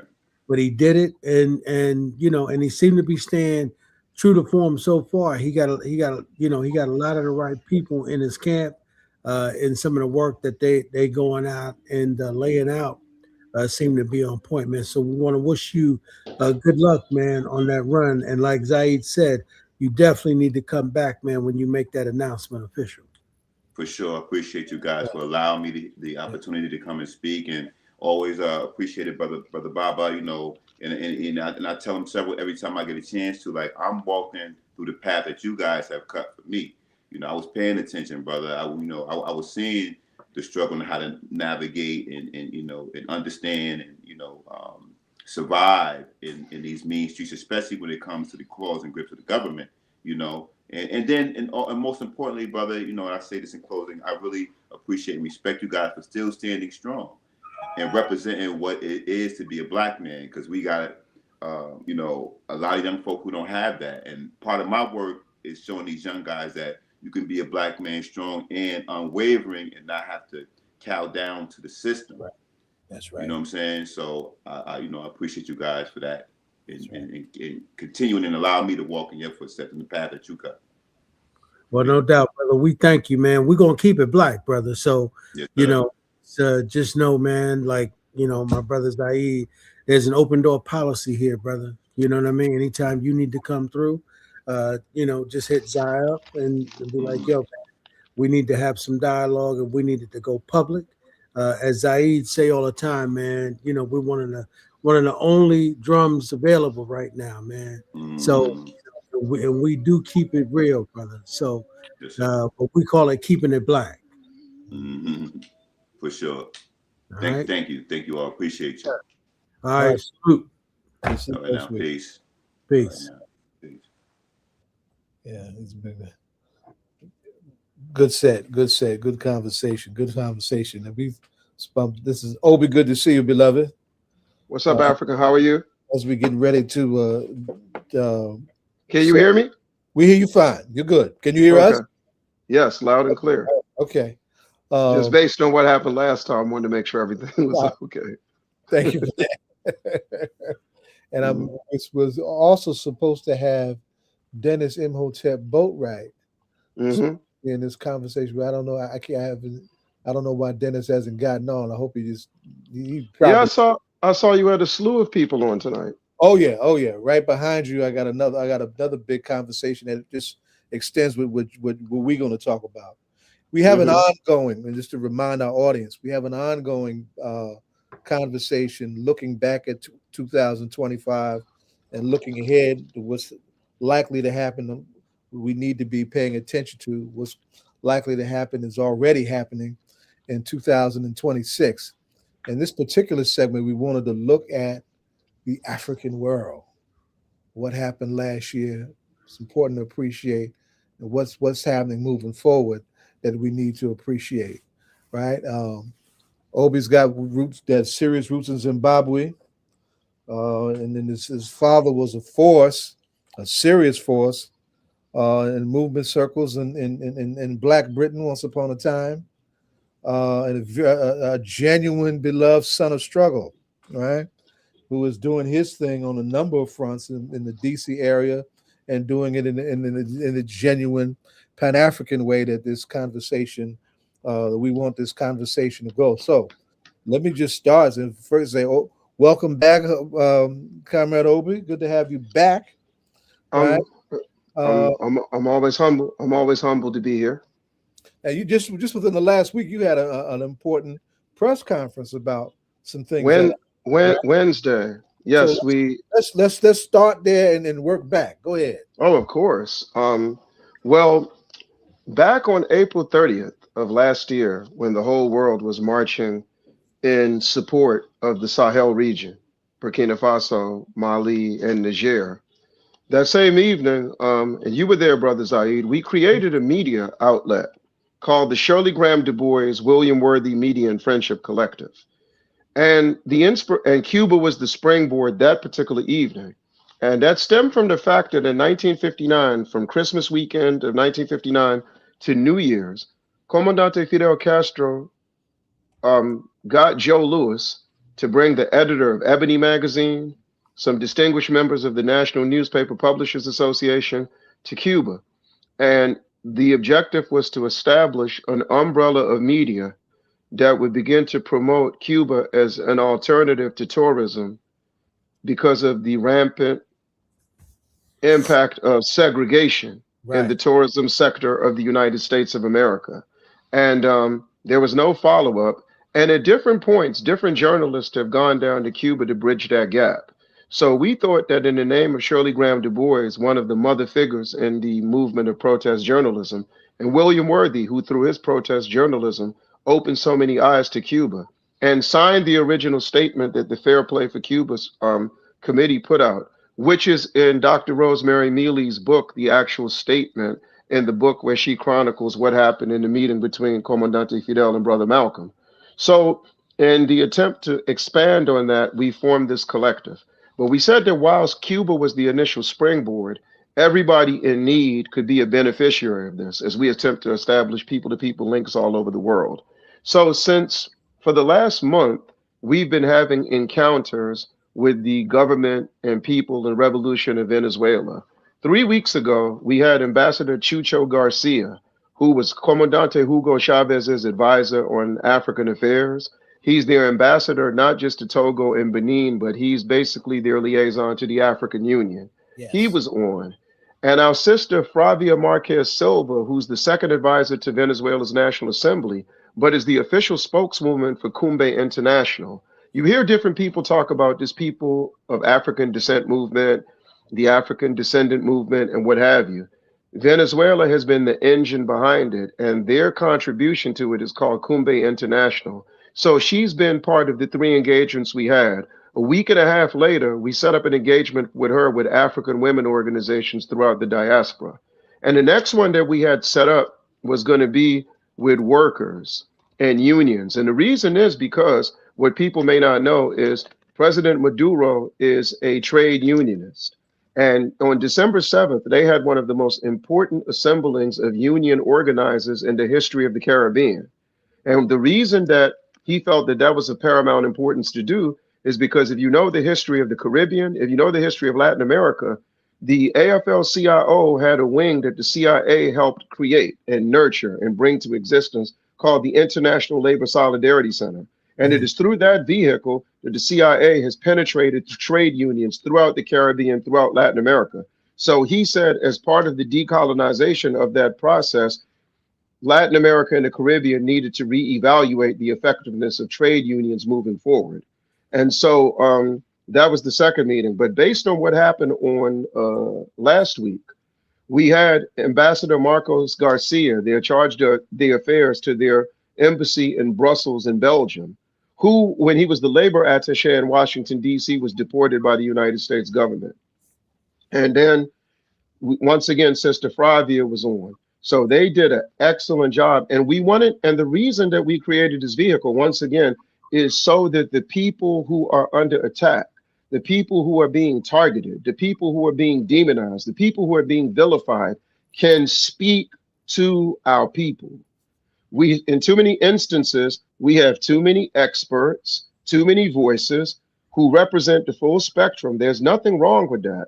But what we do not want to get lost is the people who need to be heard the most, who are looking to enhance the solidarity, enhance the camaraderie. We don't want that to fall by the wayside. So we've made a concerted effort through the Shirley Graham Du Bois, William Worthy Media and Friendship Collective to make sure that they are heard, what they say is digested, absorbed, and different organizations, whether they have a local makeup, a national makeup, or a global makeup, can think about what they can do to work with them. You said a lot, right? You said a lot, and I want to be able to unpack some of that for the space, because this is a teaching platform, and a lot of folks, just dealing with what's happening here in the the U.S. superstructure and their media, right? A lot of confusion about Venezuela, and you would think that for all of the shenanigans and all of the austerity and for all of the abuse coming from the Trump regime locally, that he's touting this clean, perfectly executed law enforcement / military strike in Venezuela that's going to just corral us oil and we got it like that, and ain't nothing nobody can do about it unless I change my mind. That's what he's talking. How do we make plain to our folks on the grassroots that it ain't like that, right? And the whole spectrum of just who Venezuela is, where our people are in Venezuela, and why solidarity is of the utmost importance at this particular hour. Okay, well, as somebody who never gets caught up in the lovers' quarrel between Democrats and Republicans, let the annals of history guide us. Yes. You have to go back to 1962. After the United States Bay of Pigs invasion of Cuba, the CIA Bay of Pigs invasion failed. Kennedy imposes a blockade, but equally as important as the imposition of the blockade, the affirmative statement he makes following. He says, what makes Cuba a threat is not their ability to maintain a socialist revolution, but the inspiration they will give others in the hemisphere to follow their footsteps. 11 years later, Salvador Allende in Chile is disposed of by the CIA for following that direction. 10 years after that, in 1983, Maurice Bishop, leader of the New Jewel movement, engineer of the most important revolution in the Caribbean since the Haitian Revolution in 1804 and the Cuban Revolution in 1959, the Reagan administration invades Grenada under the false auspices of saying Grenada, a nation of 88,000 citizens, was building a new airport and was going to aim missiles, strategic missiles, coming from the Soviets and Cuba at the United States of America. And when Maurice Bishop got to deal with that at, it was either Hunter's College or Medgar Evers College, everybody laughed like he told a Dave Chappelle joke, but it was to show how ridiculous that was. But unfortunately, 6 months later, he was gone. The reason that crack cocaine was introduced to our community was to destabilize and eliminate the Sandinista revolution in Nicaragua at a time when Nicaragua had the largest African population in Central America. So the U.S. imperialism, whether it's Trump, whether it's Biden, whether it's Obama, whether it's Bush, whether it was Clinton, all of them have stuck to that script. Do everything they can to prevent another socialist revolution from flourishing. What makes Venezuela different, though? In addition to their commitment to socialism, their revolution has a nationalist and Pan-Africanist character. A nationalist and Pan-Africanist character. Because through this African descendant movement that they have engineered, they are saying that we are not Afro-Latino, we are not Black, we are not Afro-American, we are not Afro-Caribbean, we are not African-American, we are not Black American, we are African descendants. In the same spirit that Richard Allen and Absalom Jones started the Free African Society. In the same spirit that Osajifo Dr. Kwame Nkrumah said, I'm not an African because I was born in Africa, I'm an African because Africa was born inside of me. Yes, sir. So they represent a threat, having free education, free healthcare, and of course looking to deal with things with housing. Then the way they've embraced the African continent, when many people were confused about what to do about Zimbabwe, it was Comandante Hugo Chavez who gave President Mugabe the Bolivar Award, modeled after the Martí Award, Cuba's highest honor, which he received in 1985. So Venezuela was very aggressive, whether they were providing heat and air conditioning to poor communities in the Bronx. They were doing everything in their power to let the African community know one of the biggest misconceptions of the Caribbean landscape. We have a tendency to treat the Spanish-speaking Caribbean like it is not part of the African experience. We don't treat Venezuela, Cuba, and Puerto Rico the way we treat Trinidad, Tobago, Jamaica, the Bahamas. And to act like Venezuela and Cuba and Puerto Rico are not part of the Caribbean is the equivalent of saying that Egypt, Morocco, and Algeria are not part of the African continent. How about that? So I think that from that vantage point, and then we learned from the overthrow of Osajifo Dr. Kwame Nkrumah on February 24th, 1966, the CIA and the Johnson administration was saying he's giving you all this utopian view of Africa because he's negligent in Ghanaian affairs. But after the revolution, we found out that in the 9-year period, the old man built 68 factories. A tire factory, a manganese factory, a cocoa factory, a rubber factory. And when Queen Elizabeth came to Ghana, she said, your roads are better than ours. So Venezuela's attributes, for example, the project they embarked on in conjunction with Cuba called Operation Project Miracle, which was aimed at eradicating blindness throughout the Americas, restored eyesight to hundreds and thousands of people who had just entered blindness or were on the verge of going blind. Chucho Garcia was asked by Comandante Hugo Chavez to start a decolonization campaign, and he'd been going all around the diaspora talking about the concept of African epistemology. I took him to Selma, Alabama 10 years ago. We met with 250 educators and they were floored. So Comandante Fidel Castro said after the kidnapping of Elian Gonzalez, he said the average US citizen learned more about Cuba in 4 months than they had in 41 years. And with the advent of TikTok, the advent of Facebook, the advent of... Did we lose him? Obi, if you can hear us, go out and come back in. You are on a roll, right? And I'll put it in the chat. Go out. You may have to go into another browser. I don't think he was on a roll, right? And come back in, and I'll say a few things just to highlight some of the points that he made, right? Of course, folks, those can remember Elian Gonzalez. That was that child that was brought to Florida without his father's permission, right? and the world rallied behind Cuba bringing that child back. The nugget that he lifted up about Nicaragua is hugely overlooked. That piece about Nicaragua and the reason for the escalation of the drug trade is hugely overlooked. And of course, the American side of that, and that coming into our community and our streets, was to knock our generation off. And I'm saying our generation, those of us who were the children of the 60s, right? They did not want us to embrace the international scope that the Black liberation movement took as it matured after Malcolm's passing, after Malcolm's death, the Malcolm's murder, right? As our people in South Africa were fighting for their liberation there, in Namibia, and all of that. Well, and all the struggle that's still going on in Congo, and the richest real estate in the earth in terms of mineral wealth and all of that.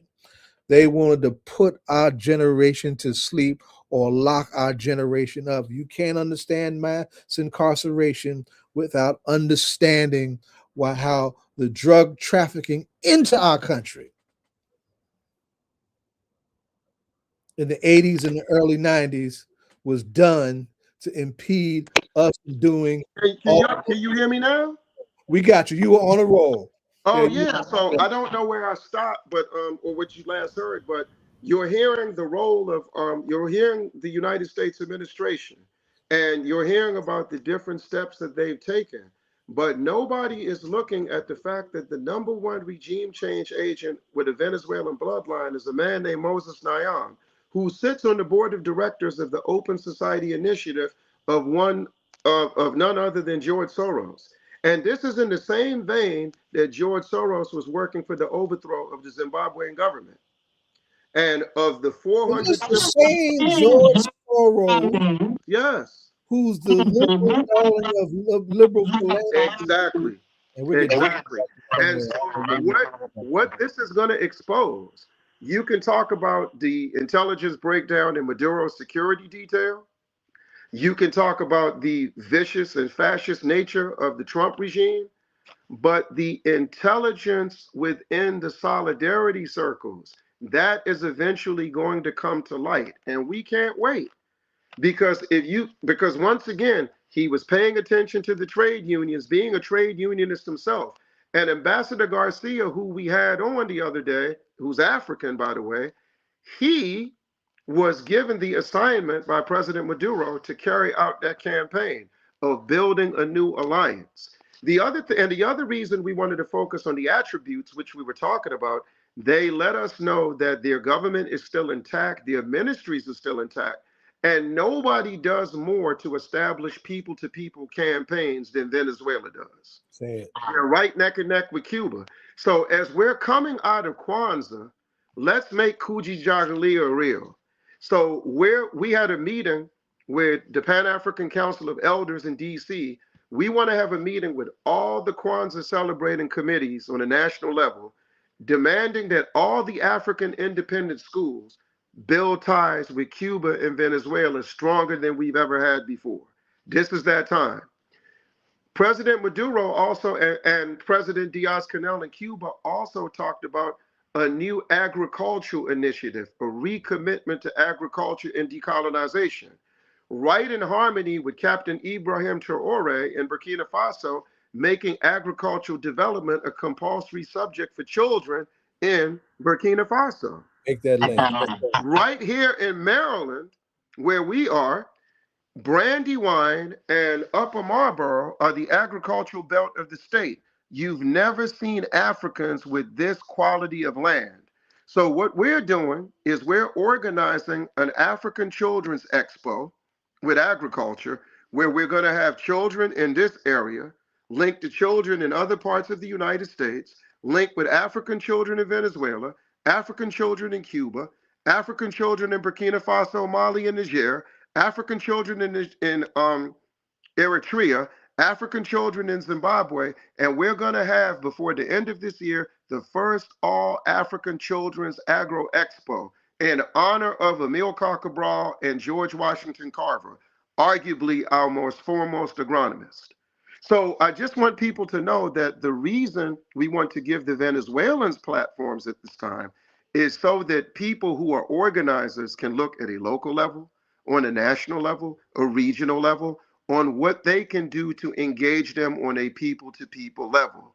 I'm going to reach out to Ras Baraka because they need to have an engagement with elected officials.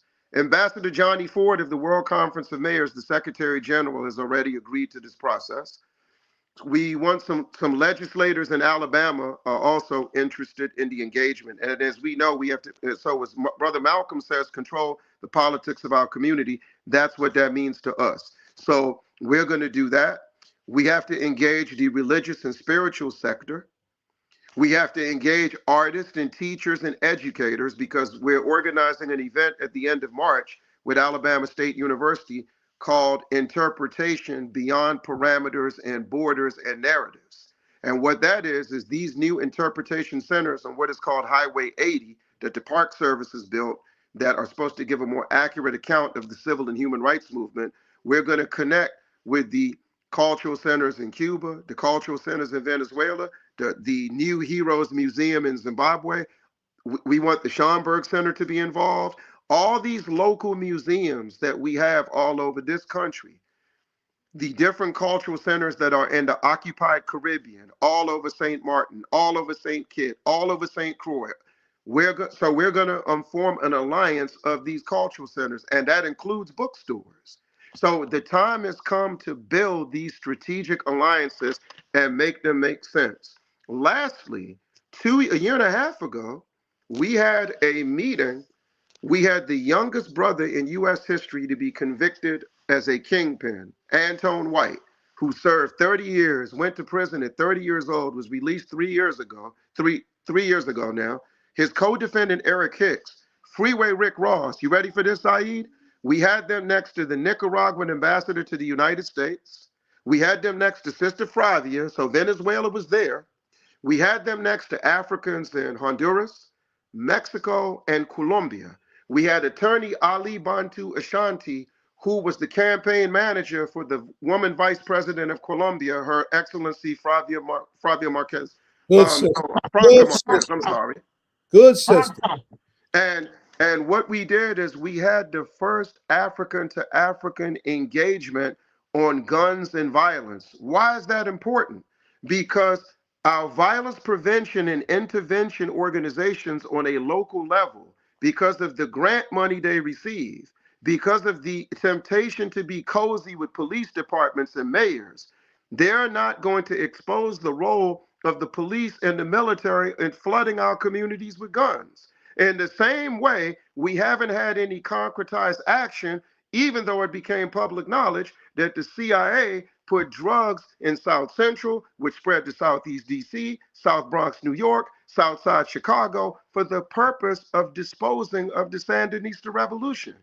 So we're going to get back together with them, and this is going to modernize the reparations movement, because we can't talk about atrocities of yesterday and not talk about atrocities of today. Ongoing systematic harm. And right there in Selma, Alabama, Brother Zaid and listeners, about 10 years ago, a Caucasian woman who ran the evidence locker was arrested for giving guns to youth in Selma. So the same department that trained Bull Connor and Jim Clark, for people who don't know, Bull Connor started off in Selma before he went to Birmingham. And what ended up happening is, so all these years later, they're giving our kids guns. So we asked the Selma Truth and Reconciliation Center to be part of this. So with this, and with the occupation of DC by the National Guard, with the Cop City imposition in Atlanta, Georgia, a Pan-African movement against fascism is being created just by circumstance, just by climate. And it will represent the full spectrum, because the churches have, and every time we march against the police, some elder, some pastor, some teacher, some regular mama gonna say, what about y'all killing each other? And we've never said, that's right, let's expose the police who give us the guns to do it. Because I graduated from college in 1987. When I graduated from high school, I'm sorry. When I graduated from high school, not one police officer in the United States of America had an automatic weapon.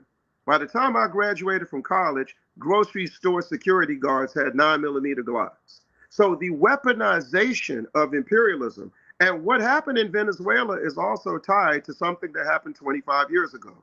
While Zaid and others were focused on the United States Conference in Durban against racism, xenophobia, and other related tolerances, a quiet meeting took place in El Salvador called an encounter dealing with Plan Colombia. The United States was planning to use Colombia as a satellite under the auspices of the war on drugs. And they built a satellite center adjacent to the national airport in El Salvador. This was supposed to be the vehicle to do this. And under this auspices, and since we've never taken them to the carpet for flooding our community with drugs, to start a war against our extended relatives in Nicaragua, they have gone unchecked. And in the same way that Amilcar Cabral told Eldridge Cleaver, there are two things, when he asked them what they could do for Guinea-Bissau, he said one or two things: get on a plane with us and grab a firearm, grab an agricultural tool, or stay in the United States and intensify the fight. If we intensify the fight on the level that history obligates us to, on all dimensions, demonstrations, journalism, law, education, culture, art, rebellions, you name it, we'll do it. Because we have the most diverse resistance of any oppressed people the earth has ever known. So however we do it, we get it done. But the time to do that is now. And the only thing that will stop us is a lack of communication, this itch to compete instead of collaborate, right, cross-generational divisions, which are only in existence because of misunderstanding. And we need to change the paradigm, this decolonization process. In the past, in the spirit of unity, we've said, let's come to the table. Nah, let's put our work on the table, because coming to the table has always been a subjective process. If you don't like certain people, they don't get invited to the table. So we're saying that this gives us the opportunity to put our work on the table so people can see the work that is most impactful, that is unique, that makes the most sense. And we'll take it from there. We'll take it from there. Obi, thank you. Right? Thank you. You laid out, and I don't know where I'm getting this from. Right? You laid out a lot. Can you hear me all right? Yeah. And I wanted to say one thing, though, as a point of clarity.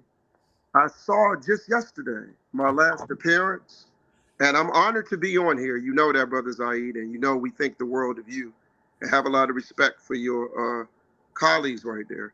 But it put Marxist Obi Egbuna. I'm a lot of things. I'm not a Marxist-Leninist. I studied Marx for the same reason that Charles Hamilton Houston and Thurgood Marshall studied Hamilton and Jefferson and Lincoln. Yes, I'm not a Marxist by any stretch of the imagination. That's right. I do pursue the path of revolution. I do pursue the path of scientific socialism. I do pursue the path of Pan-Africanism, but it's nothing Marxist about me. I couldn't be Marxist if I want to. I do too much work with the churches to be Marxist. For Dr. Kwame Nkrumah, seek ye first the political kingdom. Yes, sir. And the only thing we deal with economics is what Ahmed Sekou Touré said. It's not the adaptation of political action to economic action. On the contrary, it's the use of economic activities for political ends. So we want to use our economic resources to intensify our resistance. That's as far as we go. So I just wanted to say that as I exit. We thank you. Well, those of us who know and love you know that very clearly, beloved. Yeah, so I just found that funny. Let me ask you, Donna, do this real quick because I'm getting feedback on my end. You just jumped in. Ask Obi the ritual question, and we'll segue into our next segment. Okay. Oh, I was going to tell him before he asked. Nas and DJ Premier, Light Years. Get it if you haven't heard it. Yeah, because Obi, you had to. And we're privileged to be in a place where Nas and DJ Premier have an album, and Dave Chappelle got a comedy special. And that right there should tell you the tone of resistance in the African community. Resistance first, resistance foremost, resistance always. Y'all have a good night. Thank you very much. Thanks, Ovi. Tribute met your expectations. Can y'all hear me all right? Yes. Yes, now we can. And I don't know. There we go. There was something between my connection and his that created that static, and I think he was just moving around that did it. And we've got some other folks that should be trying to join us in this conversation as well. I know Melina Abdullah should join us.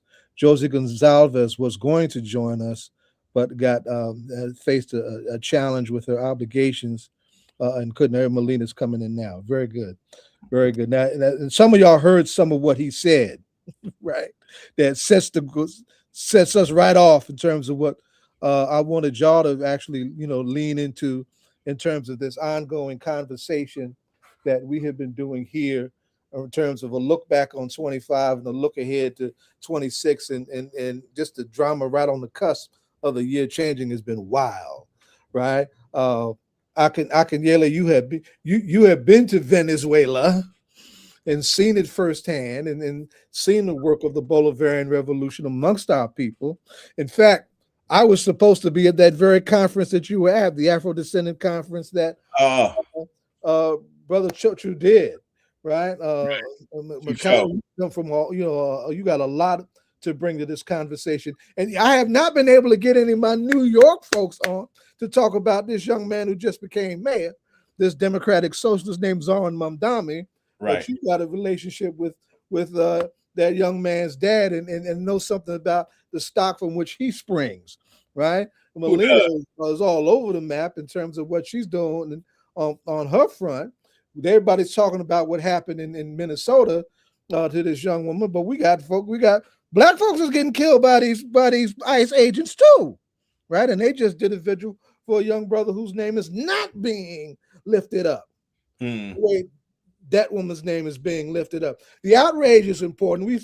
Solidarity, however it emerges, is good, but at the same time, we have to be the voice and the force for our people like nobody else is. So I just want to welcome all of y'all back, right? And let's have this conversation. Let's have this look back, looking forward to the drama, the madness of this moment that is 2026 coming out of 2025. Akinyele, let me start with you. Let me just say free the land. Free the land. Right? Because we have deep, proud, unapologetic new African roots and identity. Right? We're going to claim that. In fact, I'm going to tell you the first thing that when this whole thing hit with Venezuela, I thought of two people. I was worried about Jesus because he would be a huge target. Mm-hmm. And I was saying, man, Chokwe need to be right.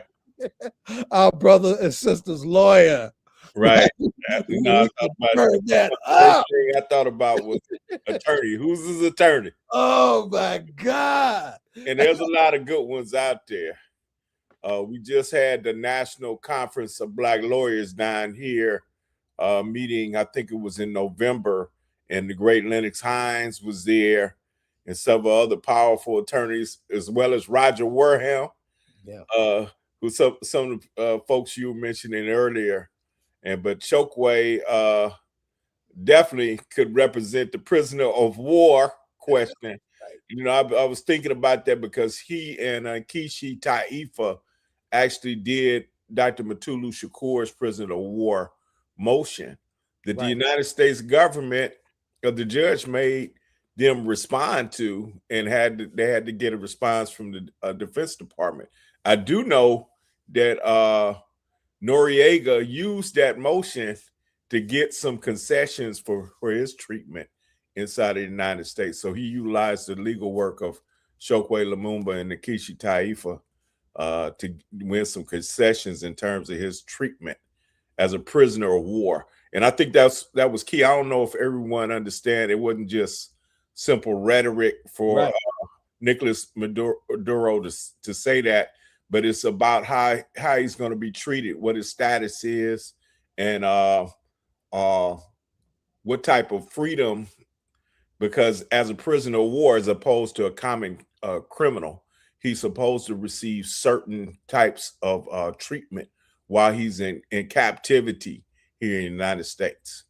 So we probably need to do more on that. Absolutely. Well, of course, you know, Sekou Odinga and others called themselves prisoners of war. Certainly, several of the Puerto Rican revolutionaries, like Oscar Lopez and others. Oscar just had his 83rd birthday a few days ago, too. Beautiful, beautiful. Salute to him and the Puerto Rican independence movement.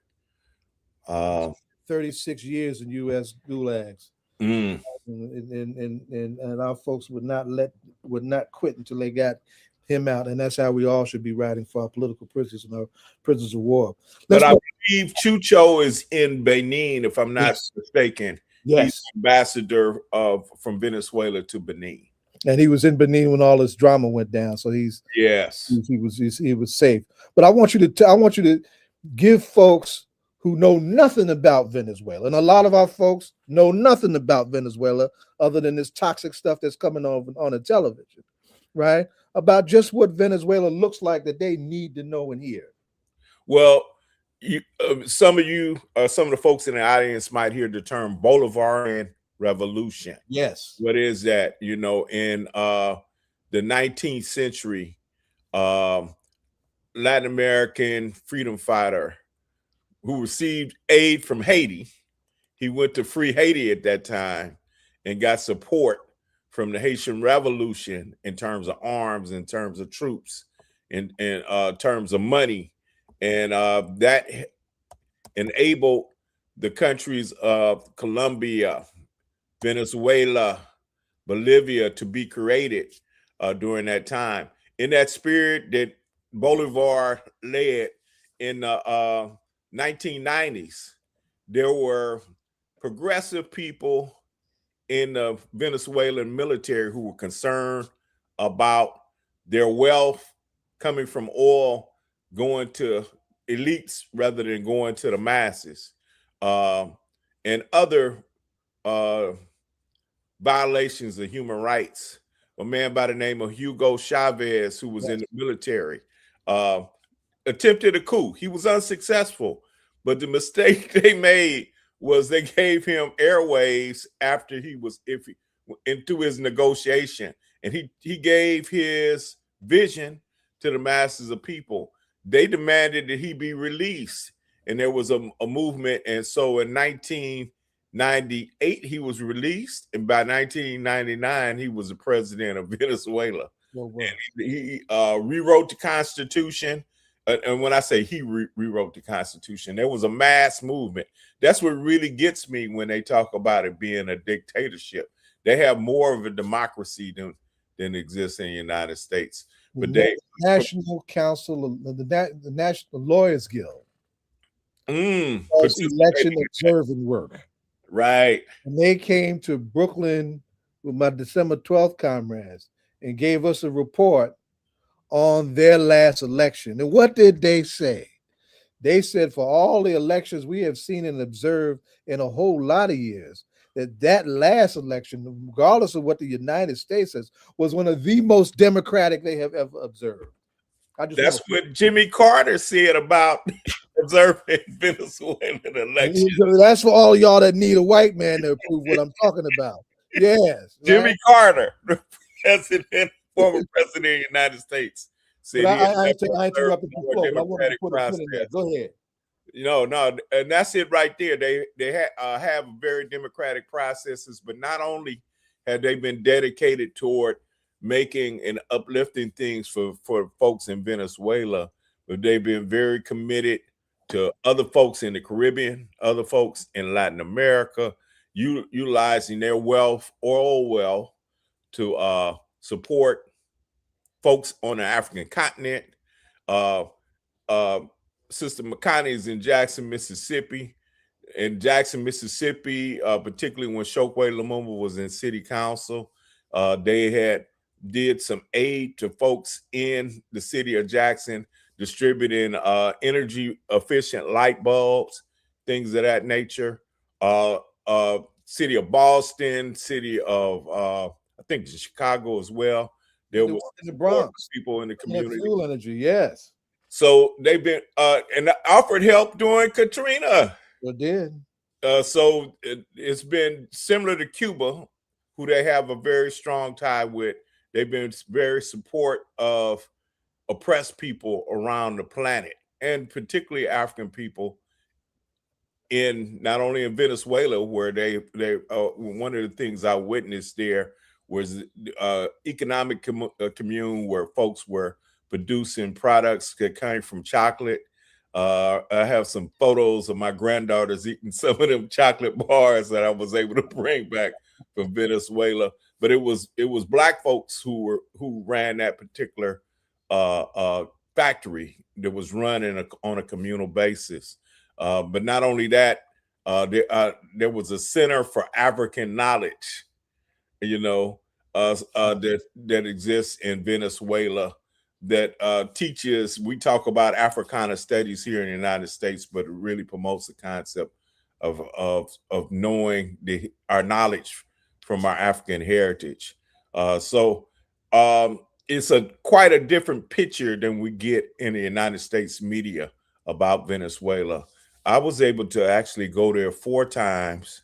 Not only the trip you talked about, Brother Baba Zaid, but I was invited back because they did a symposium on reparations. And I was able to talk about our reparations struggle here in the United States, but they brought somebody from the continent, and then they had their own scholars to talk about reparations in Venezuela. So in fact, Maduro was the first Latin American leader to support reparations for African people on the continent, in the Caribbean, and in South America. He signed on to that, as well as being the first leader to sign on to the UN Decade of People of African Descent, which we know ended in 2024. I think it's 94 to 2004. Or is it 2004 to 2024? Excuse me. I might have that wrong. It's 2014 to 2024. Yes. And we wound a decade up in Cuba. I didn't know that. Yes. And there's a call for a second decade that's in the mix right now as well. Right. That's a lot, right? Between you and Obi, y'all laying out a picture of Venezuela that our folks simply are not getting. Obi was teaching. I was wondering what was I going to say? Obi was rolling, and Obi actually, we had trouble reaching him. We didn't know if he was going to come on. We were going to have Brother Dennis Boatwright come on, because Dennis has made some travels in Africa recently. He's been to Burkina Faso several times. Zaid, can I ask Baba? So after Maduro went in, they got Maduro. The person occupying the White House went kind of the next thing, and then he starts talking about Colombia. But I know there's been conversations with Colombia in the last couple of days. We know the picture is oil, but the long term, I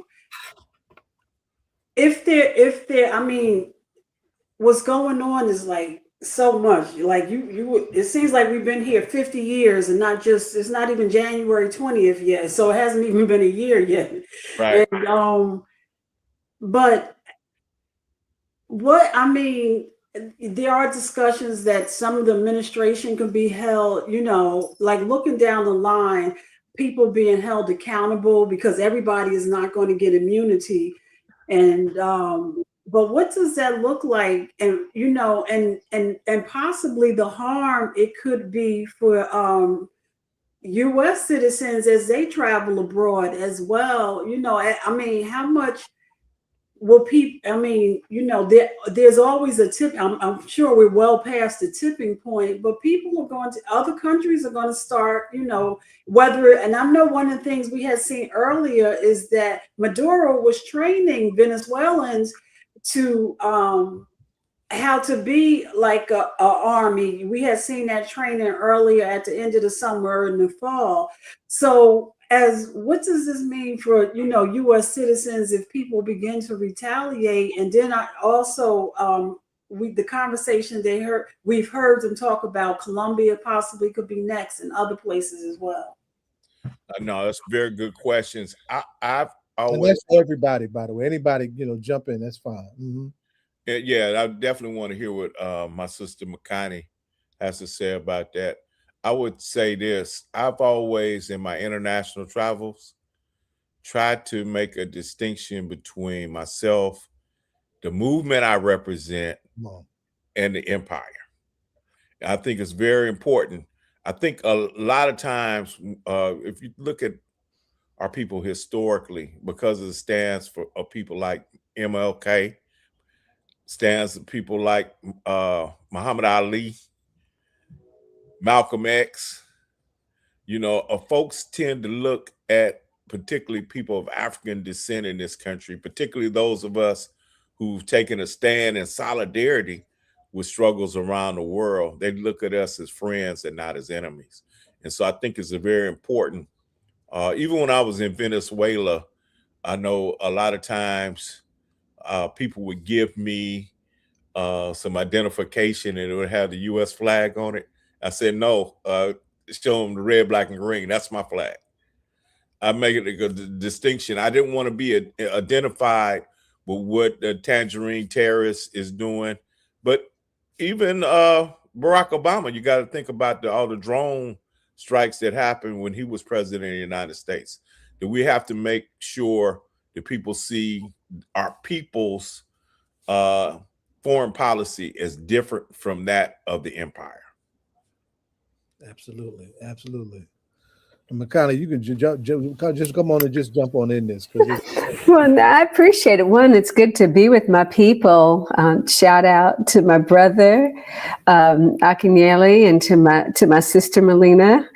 Both of y'all should say Dr. Umoja and Dr. Abdullah. It's good to be with y'all. Y'all come weaponized. I'm just saying, you got to do that. You got to pay your propers. I think one of the things that we have to consider in this sort of global conversation that we're in right now is we are dealing with an unprecedented amount of sort of interference around what used to be like a diasporic conversation. So we got all these people who are influencers. We used to call it another thing back in the day, but these folks are here. They've got millions of followers saying really backward things, saying this is not our issue, or just all manner of things that are essentially very conservative, very limited, and in trying to push us back into this box where we're not a global people, right? And so this question of like, what's our perception abroad? It's that it's mixed in many ways right now. I mean, I feel really grateful. I travel. People are usually traveling in some kind of context where people are clear about where I am, my position as an organizer, where I stand in relationship to empire. But these folks who are out here, they're purposely trying to undermine those connections, not only domestically among our people, but also globally. So I think part of what we're called to do in this moment as organizers, as revolutionaries, is not be afraid of media, because we have to continue to have the conversation, let people know, where we stand, let people know really that Black folks essentially have a different foreign policy, right, than empire, and that these people who are trying to represent otherwise, and because they have all these followers, but no understanding of content or real analysis, and many of them, they're influencers because they're paid by people who are not our friends to engage us in some of the most backward conversations, that now we're in a place where we're actually competing. So as we're traveling, we need to be careful, as, Baba AK talked about, in terms of like representing. How do we represent ourselves? How do we talk about folks? And also for our folks, how do we learn about what is going on in the world past all this noise, this empire noise in terms of the media, this sort of Negro noise in terms of people trying to tell us what we should think and what we should do? But how do we reach out, read newspapers from the continent that are from our people, read what other folks like Al Jazeera and even The Guardian have to say? Don't just depend on the New York Times and shows like this, so that folks can get steeped and rooted and engage with their relatives, because we're not just in a battle for land and territory and all those things and living our lives better, all those things which are absolutely critical. But as always, we're in the battle for the minds of the people. Yes, ma'am. Yes, ma'am. Yes, ma'am. And Melina, why don't you jump on the? Did she jump off? Yeah, it looked like we lost. It looked like she's not here right now. Oh, there she is. Yes, she is, right? I'm here. She's probably doing 12 things at one time, right? And I'm just glad that we got her for a few minutes, right? But I'm grateful. Let me turn this conversation this way. One of the things that happened in 2025 is that a racist ass influencer got knocked off by one of his own. They used his death to try and advance their conversation in the propaganda world, and even had folks going to HBCUs trying to start mess, right? This queen, I went just let me check and see who's on these lists, because they got these watchdogs. They got a whole watchdog network, right? Melina's on the damn list, right? Oh, I'm at the top of the list. I think Baba AK, I would imagine you're on there too. Yeah, make it plain. And some of us aren't, ironically, which kid, I was like, damn, I was kind of mad. But that, what comes behind that, what comes with that is the potential, and sometimes already the very real wave of fresh repression that is characteristic of this moment in this order. So that is one of those things that happened in 25, right? And so that how do we have this conversation talking to our babies who get caught up into this influencing game and get played out, and find out, not realizing that they're doing things for the other side, not realizing what the hell they're doing, right? Any of y'all could jump in, but I raised Melina because I want to make sure she's in this conversation, and she's been through that mess. Sure. Well, I'm grateful to be on with you, Baba Zaid, and with my sister Makani, and with Baba AK. Grateful to be on with you and just hear what you have to say. It's helping me to process. I think that we're all kind of deepening our understanding, at least for me, who I'm not a Latin Americanist. So what happened in Venezuela and, all the things, I'm deepening my understanding. And so I'm grateful for this platform and shows so I can deepen my own understanding. When you're asking about the white supremacist who was offed by his own people, I'll just share a couple of thoughts. And I do name the devils. So when Charlie Kirk died, I didn't mourn it, but I also didn't want to spend a whole lot of time celebrating it, because we have a lot of work to do. We have too much work to do to focus on him. Yes, I'm feeling like that was a distraction. However, we have to remember, when you talk about lists, that influencers don't live in a separate world from the one that we live in. And so the reason I said I was at the top of the list, his Professor Watch list, I was at the top of the Professor Watch list. I've seen it. And one of the things that happens with these kinds of white supremacists who use their platforms to speak about things like why they hate Black studies, or, call people all kinds of names, would say that me wearing a keffiyeh makes me somehow anti-Semitic, when really, you know, wearing a keffiyeh says that I value the lives of Palestinians, right? So what happens though is they unleash those who are actual purveyors of violence on us. So it doesn't just exist on Twitter or X or Instagram or social media or on the professor watch list that they create, or there's another one called Canary Mission. That what those are used for is to dox and then engage in violent acts like the swattings that I'm grateful to have survived with my 3 children. So Baba AK, I believe I asked you, but I know we're also coming up on Michael Zinzin's birthday. If they know of anybody else who's been swatted multiple times, the only report that I've gotten back is that Michael Zinzin was swatted twice. Me and my children have now been swatted 3 times. What does that mean?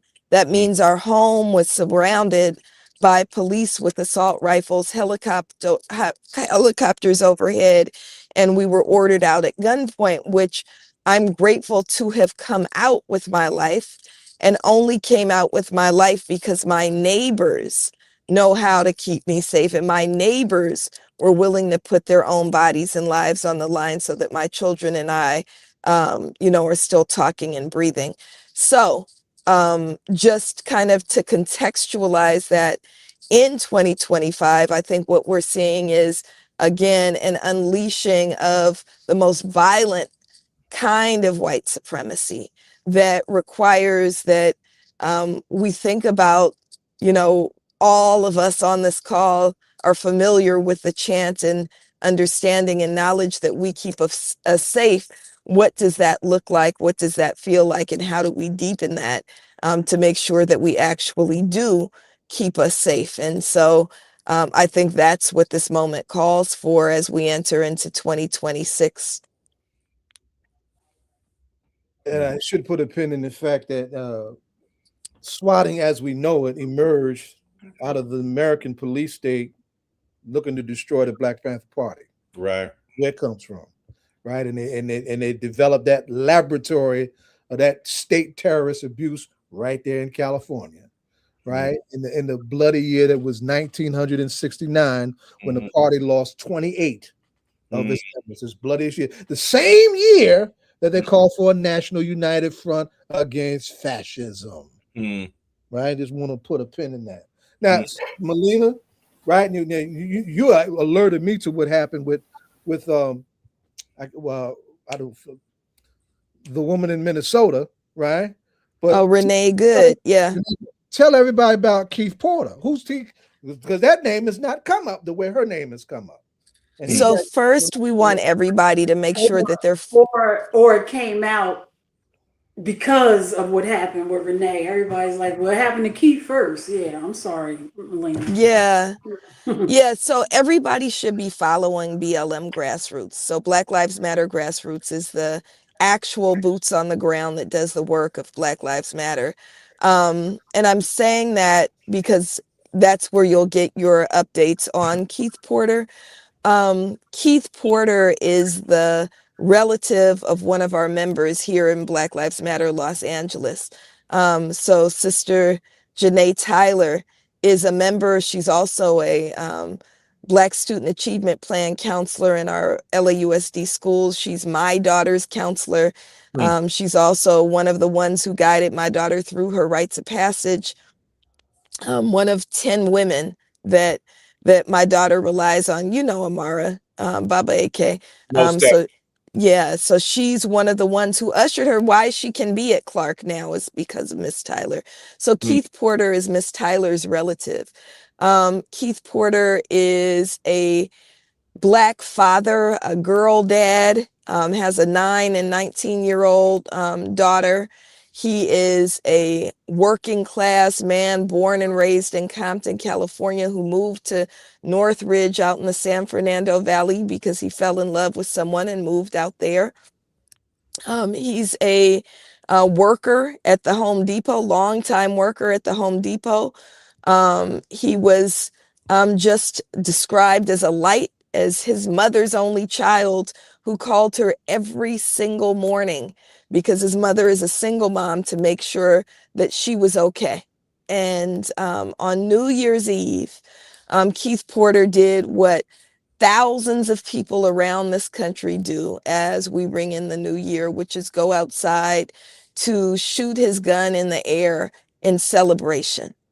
And what he didn't know, and what we didn't know, is that in the apartment complex that he recently moved to, more recent was an ICE agent moved into that same apartment complex.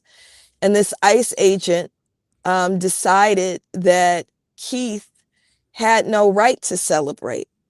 And, you know, we can say what we want to say about people shooting guns in the air, but we know that that's a common form of celebration, so common that there are public service announcements about it, right? That ICE agent went back inside his unit, put on tactical gear, grabbed his ICE-issued gun, and shot Keith Porter in his own front doorway, killing him just before midnight on New Year's Eve. Mm-hmm. So we were immediately notified by Miss Tyler and began to organize in community. You know, we tried to canvass the apartment complex, which then went on lockdown. But Keith, rather than being mourned, rather than the community being enraged beyond Black people, the LA Times had the nerve to run an article that called Keith a gunman, that celebrated his murderer as a quote unquote hero. The LAPD chief, who we were very clear at the time he was up for the appointment, was the absolute worst choice. He called Keith's murderer brave.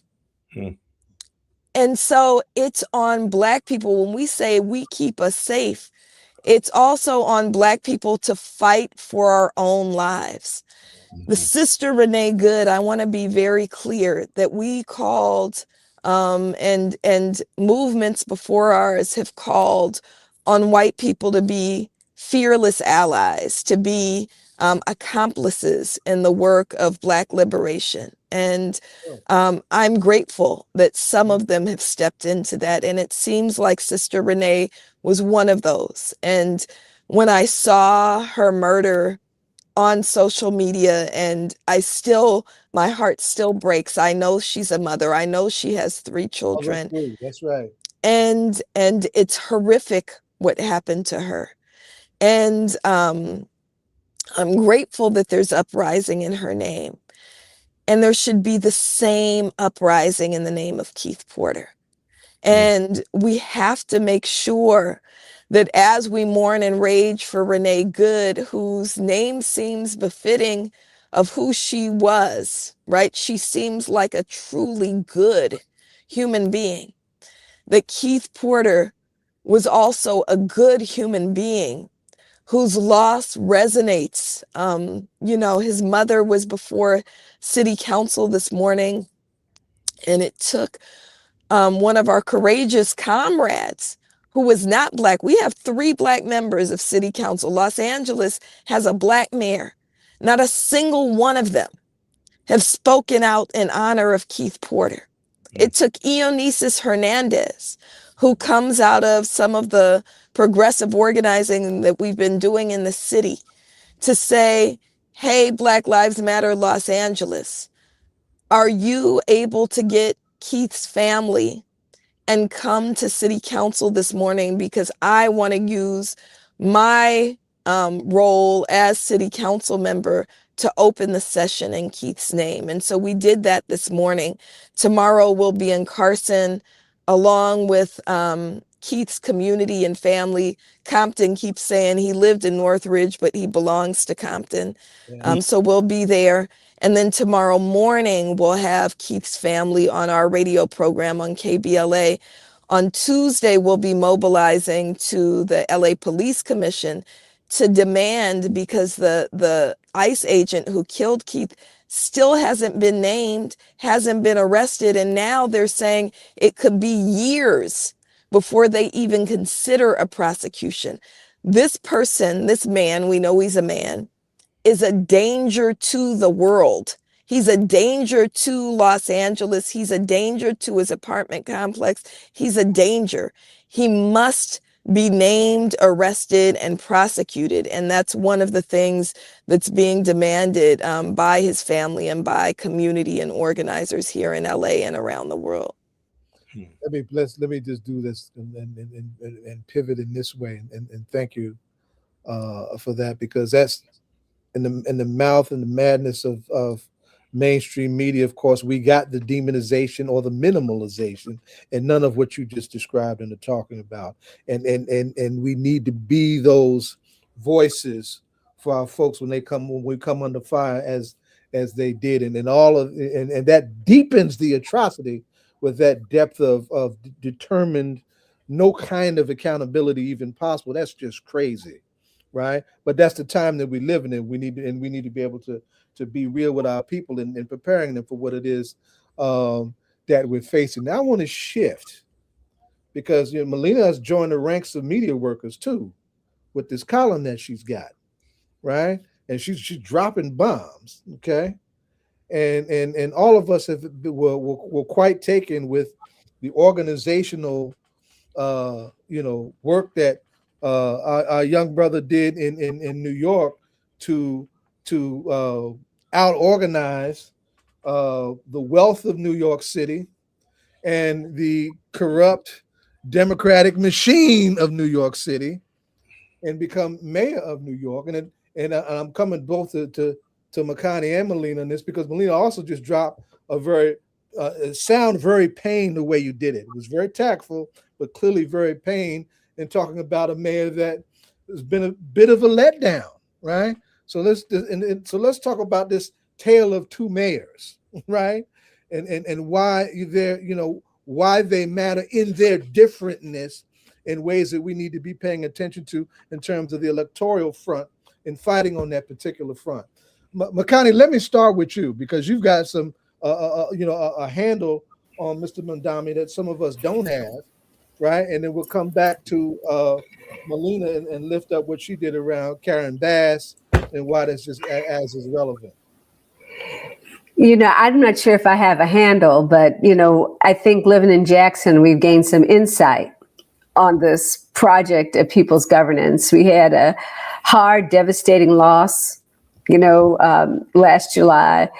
Lots of lessons about what disinformation and misinformation can do, but also just what it means to try to organize and hold power and struggle to attend to a base while you govern. So there are a lot of lessons. So Rakeel Lumumba and I have been talking a lot about, and actually folks in New York had been in touch. We've been in a conversation for a while about what they want, what they could learn from Jackson. And me being a native New Yorker and also having lived in Los Angeles a long time, and have had, it's not current, but at one point Karen and I were friends while I was in Los Angeles and in the Bay. That one of the things I have learned and that we try to talk about is that whoever we elect and however we elect them, the issue is power. And that what we've been able to see in the Mandami campaign, and I personally am a huge fan of both his parents, and his father was a big part of my own intellectual sort of foundation. And so just shout out to Mahmoud Mamdani. But that what we're looking at essentially is the power that you have to elect a person, and then the power that you have to hold the office, but not only hold the office, but hold the governing functions, which include the media, which include the narrative, which include how the people show up and how we're engaged, right? And so I feel like that's the insight. And so, New York's a big place. A lot of the folks who made his election possible, it was not really about him individually. It was in some ways, but we're also talking about thousands of organizers on the street who deserve credit. 90, they deserve credit. 90,000. 90,000 volunteers. Right. But we're talking about thousands of actual organizers, right? We're actually more than 90,000. Bernie keeps saying 90,000 because he's a little bit of a hater, but it's more than 90,000. Right. And so part of it is like, what can we learn? Power matters. Organizing matters. We can't stop organizing once we get in office. And when you think about Karen is someone who comes out of the left, who started as an organizer. Yes. And the thing is, so when you ask the question, what happened? And I know some people say that about Jackson, what happened is that we cannot step back from holding folks accountable, which I think is why it's been so important for Melina and other folks to raise the criticism, to not be silent. Not only the column, but also the radio programs that they have. So all of that is important, and we're looking to folks like Melina and looking at leaders and looking at what people are building, because it's not over yet. They got someone elected, but they have to continue to build, to hold power, and to continue to move the agenda. Totally. And Melina, I want you to come back, and Makani, you should know that Rukai used to be a regular on our show. We were very close to Rukai, and of course, some of us watched her grow up, right? We highlighted her article, your article that y'all did for the Nation here, and had her on a few weeks ago. So, we definitely can continue in this. Donna, you're going to ask a question. Go ahead. I was going to say, Makani, but the simplicity of Mandami's is he engaged the people, inspired the people, and got them and resulting in the people coming to the polls. And I was going to ask that question as we were talking, and I had asked this last week. What is it that we can do as we move forward? And is voting in a time where it seems like the importance of voting? I mean, we are a country that just does not vote. Just as many people vote, there's about the same amount of people that stay home. Go ahead. Well, let me just say this real quick, because I want to make sure we hear Melina. So one, I don't want to invisibilize the organizers who pull people out, right? Remember, he started off with like 2%. That wasn't, he got that smile and all that, but people didn't know anything about that. It was organizing that got those folks out. It was good understanding of the narrative work. His mama, who's a brilliant filmmaker, was making his media. So, and people there was a large group of people. They were able to hold a large council of really elders, advisors, people all over. It was a very decentralized process that got him where he is. So I don't want to disappear those folks. So I think that's important, because the organizing is the basis, right, of whether your vote matters. Because you can vote, but if there's no power behind your vote, that's one thing. And this the last thing I'll just say is about it. It's just that, we have all kinds of power on the table that we are constantly leaving, because many of us don't understand power. So we're focused on voting power. Sometimes we can get to economic power, but there are dimensions of power that our ancestors have constantly taught us. You think about, what does it mean for Fannie Lou Hamer to have been a sharecropper here in Mississippi? And in Mississippi, more Black folks vote than white people in this state. Let's be clear. But what does it be a sharecropper and not have the vote, not have money, not have any of the things, not have a single vote in any single elected body in the state or in the federal government. And still they organized to do what they did because they understood that there's more power than just voting, and more power than what people tend to narrowly think about power. So I think our job as organizers is to bring that understanding, but in a 21st century way, and not leave any power on the table. And speaking of Miss Hamer, we have to uplift the fact that just using what she did and had at her disposal, incredibly, in 1964, finds herself front and center at the Democratic National Convention, putting the racist state of Mississippi on blast and shutting down Atlantic City, New Jersey. That's where it was at. It was in New Jersey. Atlantic City, New Jersey's segregated boardwalk before she went in the building and turned it out, questioning America. Right? That was indeed a whole organization called the Mississippi Freedom Democratic Party too. Straight up out of stick. Yes, right? Got to just lift that up. Now, Melina, go ahead and jump in, because the tale of two mayors, what you did around somebody who you know very well, and just tell why that was important, because you know what to do. Go ahead. Sure. Sure. So I think, like Makani and like pretty much every progressive in the city of Los Angeles, we all knew Karen Bass. And I was very close with Karen Bass. Karen was somebody who was a role model for me. So when I moved here, she had started an organization called Community Coalition Against for Substance Abuse Prevention, right, and Treatment. And she basically made the argument. She was one of the first I ever heard that made the argument that we don't need police in our communities. What we need is resources for our communities. And she was coming from a public health perspective. That's her training. And so I have great respect for that work and loved her in a very real way. She's been to my house more times than I can count. We've shared more meals than I can count. She's somebody who I personally care about, and I still do.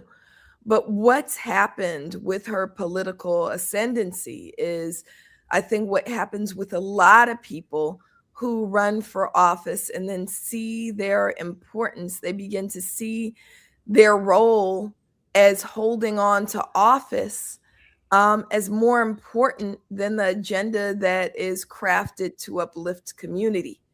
And so when Karen Bass first she considered running for city council, and then her father died and she abandoned that. But then she ran for state legislature and won. I was on her community legislative council. She then ran for Congress. I was on her congressional council. But she began to kind of depart from many of the values that we all know to be important. And as mayor, she's been an absolute disappointment in terms of kowtowing to police associations and kowtowing to police interests. So when she ran in 2022, the Los Angeles Police Protective League spent over $3 million, $3.5 million, I believe is the number, to make sure that she didn't win. But she did win anyway. And so that should tell her she doesn't need them. How much money did they spend? $3.5 million. $3.5 million. And did not even support her. Is that what you said? They spent $3.5 million to get the billionaire Rick Caruso elected over Karen Bass. Karen Bass still won. So I'm saying that to say, make it plain, baby. Come that on. She should have taken it as, I don't need police interests to win this seat. And didn't owe them anything. And doesn't owe them anything. Instead, what does she do? She gets in office. And even when she was running, she was putting out pro-police talking points, which we called her in on, right? We had a whole meeting in my backyard with abolitionists saying, stop talking like this. But once she got in office, she betrayed us at every turn. That the spending on LAPD has hit record numbers at a time when every city service is being cut, when workers are being furloughed, when the city is on the brink of bankruptcy. Karen Bass has decided to spend more on LAPD, increasing the size of the force, but also giving raises to cops at a time when, you know, we're sitting here talking about protecting our migrant siblings. Karen Bass appointed as police chief Jim McDonnell, who was so terrible as sheriff that he was unseated by one of the most right-wing folks imaginable, named Alex Villanueva, who people on the left said he got to be better than Jim McDonnell, though. This is what Karen Bass has done. So most recently, Karen Bass decided to not only give cops raises, not only put LAPD ahead of every other city service, not only almost bankrupt the city, but she went to city council to request another $4.5 million for LAPD. And at a certain point, you got to go, because we said we're going to call her in, not call her out. But at a certain point, you got to. I was coming to that. Thank you. Go ahead. We had to say, nah. We love you as a human being. I love you as a sister, but this is wrong. This is wrong. And I'm not even going down the road of all of the things that she did, siding with Zionists, appointing Zionists to the oversight body. You're ahead of me. Keep down going. that whole road. But at a certain point, LAPD now the number of killings in 2025 at the hands of LAPD represents a 70% increase. This is the highest number since 1992. We can't be quiet. And some of the political class are mad that I dared write about it and put our business on Front Street. But look, our people are dying. We got to be willing to stand up. Now, you know, I'm going to ask y'all all the same question. You jumped ahead of me, but you hit your marks like you always do, right? Karen Bass is also an important player in the Congressional Black Caucus. Some of us were involved with what was supposed to be a 50-year turnaround for the National Black Political Assembly in Gary a few years ago. Didn't quite make that gathering. That gathering didn't come together the way it should. But we cannot talk about this past year and what's coming up, would not talk about Gaza, right? And I just want to get some feedback from y'all on how the Zionist lobby has neutered the Black voice in the Democratic Party, and how we need to adjust in our organizing and whatnot to deal with that phenomenon, because that's very much in the mix of what you just laid out. Led by Jeffries. Straight out of New York. That hurt, broke my heart. Mm-hmm.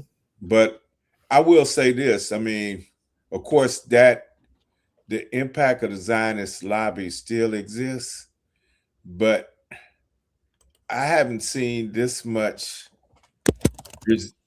support and solidarity for the Palestinian movement in my entire lifetime. So I'm encouraged by that. We need to build on that. And again, to begin to challenge these folks, and then to continue to do the type of education we need to do in our communities. You know, I'm glad to be on here with my sister Makani, because I remember when she was a student at UCLA and was leading the support for Palestinian movement at that time and challenging Zionism. And she had to have security, you know, at that particular time with so many death threats on her. She was probably more alone then than she would be today when we see our students occupying and doing work on college campuses, things of that nature. We need to continue that fight, but even build it even stronger in our communities, in our faith communities, in our neighborhoods, and whatever, in terms of solidarity with the Palestinian people. Well, Makani, you definitely got to jump in some of that. Yeah, just a little bit. One, thank you. It's interesting how, I think it's an interesting case study on how power can make an issue. You know what I mean? Power and money can make an issue. Because if we think it's anything else, it's not. When M4BL decided, and I'm so proud, Movement for Black Lives, I should say, I was so proud, because in its policy paper, which took 2 years to build out, hundreds of folks and groups and organizations that contributed to that vision for Black Lives, it included a platform around Palestinian liberation. And as soon as the piece hit, folks were calling me, funders, whatever, like, what can we do about this? Why is M4BL taking this position? Why this and not all the other parts of the globe? And what was so interesting to me was a kind of full court pressure they were trying to make on the organization. They were trying to peel people off the coalition. But what I love is that the organization stood. They said, we're not taking it out. Whatever you need to do, handle it, but we're not taking that out. We feel this kindred,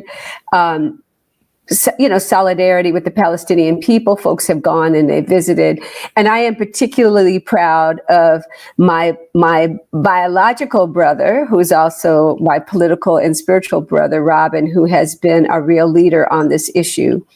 Robin D.G. Kelly. From his college days to now.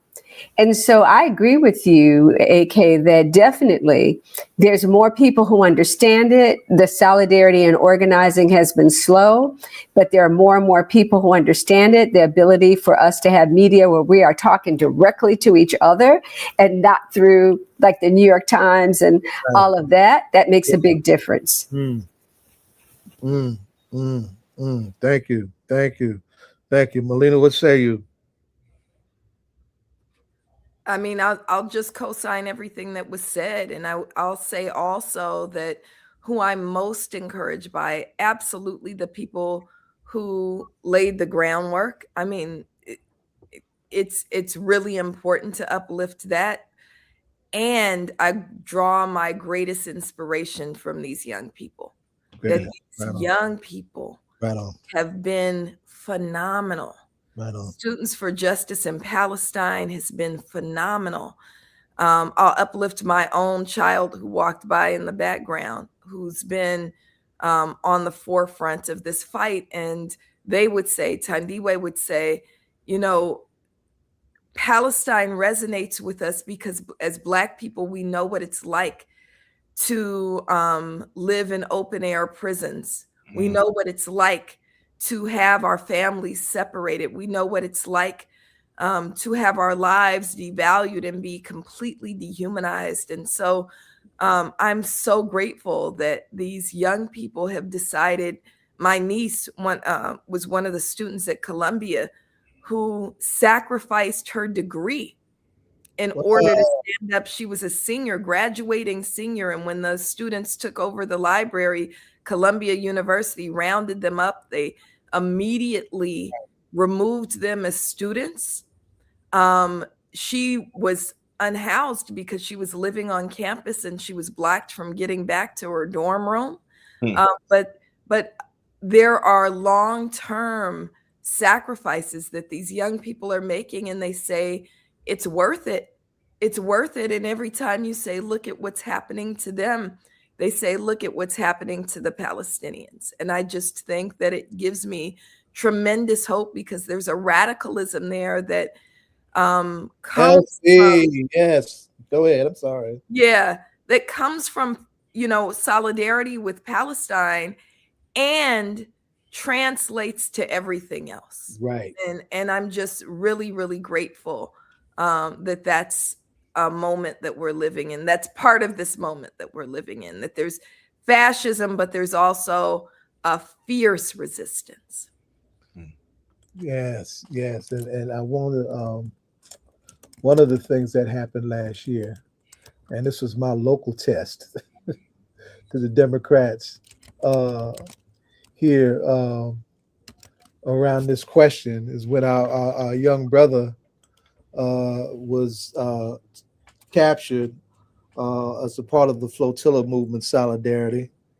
Brother Chris Smalls, he's here right now. Is he really? Yeah, he's in LA. Okay. He was with us in the protest. Give him all regards. I've been wanting to track him down.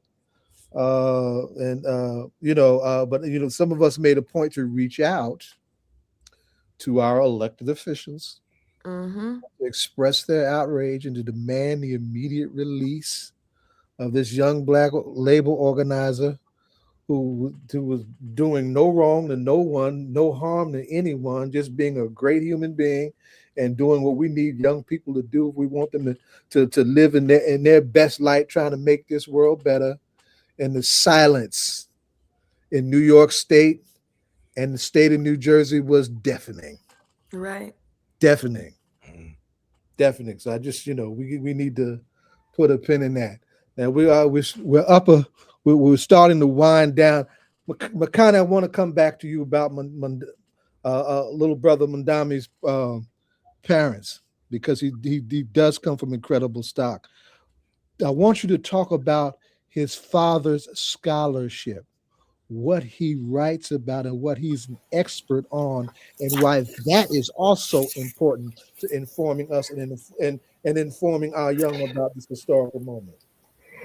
Wow. Okay. I know we have just a couple minutes, but I will actually quote him. One of the things that he has said, and the first time I saw him say this was actually in South Africa, in Durban, because he is, part of a colleague and comrade of Walter Rodney, among other things. And he often says that we studied how Europe underdeveloped Africa, but we didn't do enough to study how Europe governed Africa.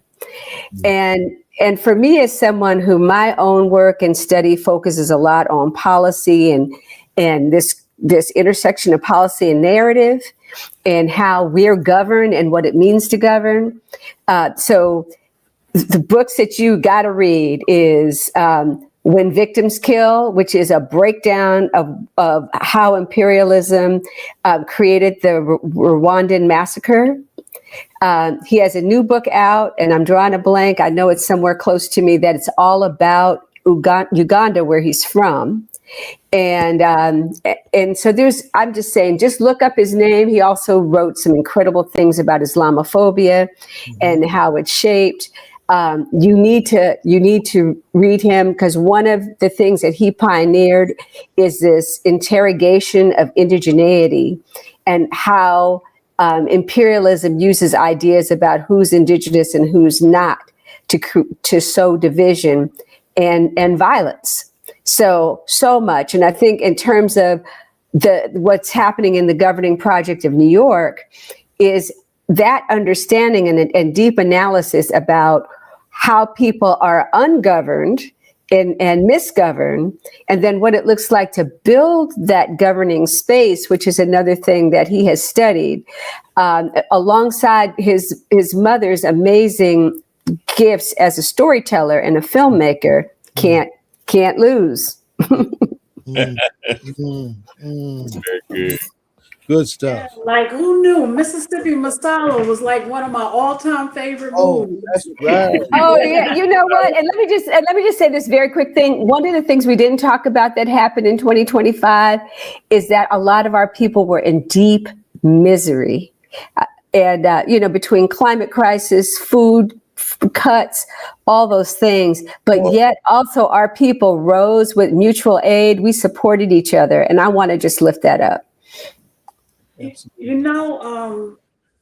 To this panel, Makani, Melina, and Professor Akinyele, all of y'all, educators and organizers, but this time, as we evolve, and all of the entities, whether it's Netflix, the smaller film makers and producers, storytelling is going to be really, really important, and how people can have access to tell their stories is something. That's a whole, this time I know here on the East, and particularly in Newark and West Orange, Essex County, we're probably putting up so many movie studios, Netflix down South Jersey. It's just amazing, and the opportunities that are going to come out of it. Storytelling at this time, people, I don't know, Zai. I know you're in acting, and get a panel together and come back and get their pens and pencils out, because storytelling is at a time they're soliciting more for it now, more than ever. It's a very important time right now. Agreed. And just getting things from one generation to the next. Storytelling is a very important tool in doing that, no matter what the medium. That's right. Because I even find this important in my teaching, just to tell the stories. Many of the stories that were told me when I was a young person. Yes. So, we need to continue that. Can I say a couple of other things in terms of 2025? Before you do that, I want to do this. I want everybody to make sure that they invest in your We Will Shoot Back. Thank you. Right? Yeah, you must read, because we're going to have to defend ourselves in these crazy ass ball heads too. And the new one, Baba AK. Yeah, the memoirs of Robert and Mabel Williams. Whose centennial was also last year, and Negroes got more guns now than they did then. We need to be clear on why we need them. We just need to have the memoirs of Robert and Mabel Williams. Okay. Two important freedom fighters who fought white supremacy, but also engaged in international solidarity and journalism. Absolutely. Wow. That's right. Radio Free Dixie, straight out of Cuba. Incredible stuff. As well as the State newsletter. Yes. What did you want to say regarding 2025? We have to remember our freedom fighter ancestors who passed that year. Mama Assata Shakur, Imam Jamil Alameen. I can't remember if Bilal Sunni Ali, did he pass then? Bilal died just in December of 24. But we'll throw him in there anyway. Just some very heroic figures. And as we talk about storytelling, we have to remember the contributions and traditions of our ancestors, our freedom fighters, our martyrs, our heroes, and our sheroes. Always remember their names and make sure that future generations know who they were and what they contributed to our struggle. And Professor Gray Carr, you mentioned one this morning, and she died on December 24th. I forgot her name, but he mentioned one as well. Yeah, well, we're coming up on an hour, and I have to ask the important question that we ask all of our guests that are here. And you can start in the order that you choose to, but this is a hip hop political show. When you're doing the work, whether it's organizing, educating, speaking, whatever it is that you're doing, is there a hip hop artist, individual or group that you listen to that keeps you inspired? Makani, you go first. This is your first time here. Okay, I got a whole playlist. It goes for hours. It goes for hours and hours. But you know what? This is like an old school 90s thing. But I love me the cool. I just love the cool. There's West Coast. West Coast, but I got some East Coast is Public Enemy. But like I said, you asking a Libra to try to make a decision about one thing, that's just hard. Well, I'm a Libra too. And That's right. Melina.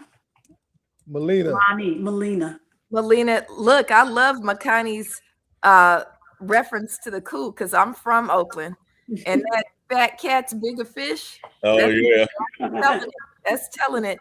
But I'm also gonna lift up. I can't talk about hip hop and not talk about Tupac. So of course, Most famous club of the Black Panther Party. That's really, really powerful. So I'll claim Pac today. Okay.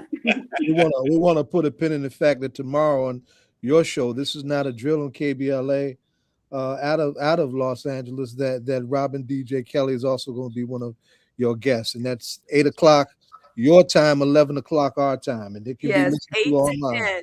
So I get to talk to two brilliant siblings back to back. So yes, Jack will be on with us, as well as Keith Porter's family will also be on at KBLA1580.com. Loaded. And I got to say, and Akinyele, I'm glad you lifted up those. Bobby, you didn't give us. He didn't give us his song. Oh yeah, and I love the coup. I love Pac, but I'm gonna have to self-promote right now. The Reckoning, Freedom Songs for Reparations. If you remember Ras Kass, who did the classic song, I forgot the name of it, the Senior Moment, but he produced this particular album, and it has a series of projects dedicated to reparations, but it's also a song on there dedicated to Marcus Garvey, a song on there dedicated to Sister Asada's song, that chant from Sister Asada. So it's a lot of voices on there. It's on all platforms right now, done by First Repair, which is the organization that promotes local reparations efforts. Yes. So check it out. You'll find some things, even some rap videos that have been done. One where it has a chant from our sister Kishi Taifa, how you gonna make reparations rise? Yes. Educate, and organize. Yes. So go and check it out. The music on there is tight too. It's not just conscious, but it's tight. So check it out. And I'm saying, I'm not gonna just say it. I wanted to make sure everybody knew Ed. Ed joined us. Ed, do you know everybody on the panel? I do. Okay. How you doing, Brother Riley? Peace, family. Yeah. Let me just say this. I think I'd like to ask everybody a closing question, just based around, with everything going on, because these days I don't feel much like a lawyer. But I guess the question I would ask, what do you all think about the state of Black America in this current climate? Because I've talked to a lot of different people, some Somali brothers who are disappointed in supporting Trump. I've heard from some Latino folk who are disappointed in who supported Trump. But the thing I've heard is that brothers and sisters are saying we should just mind our own Black business because we tried to tell them. Sit this out. And so I guess the question I would ask is, what do you all think about our current state at this point as Black people?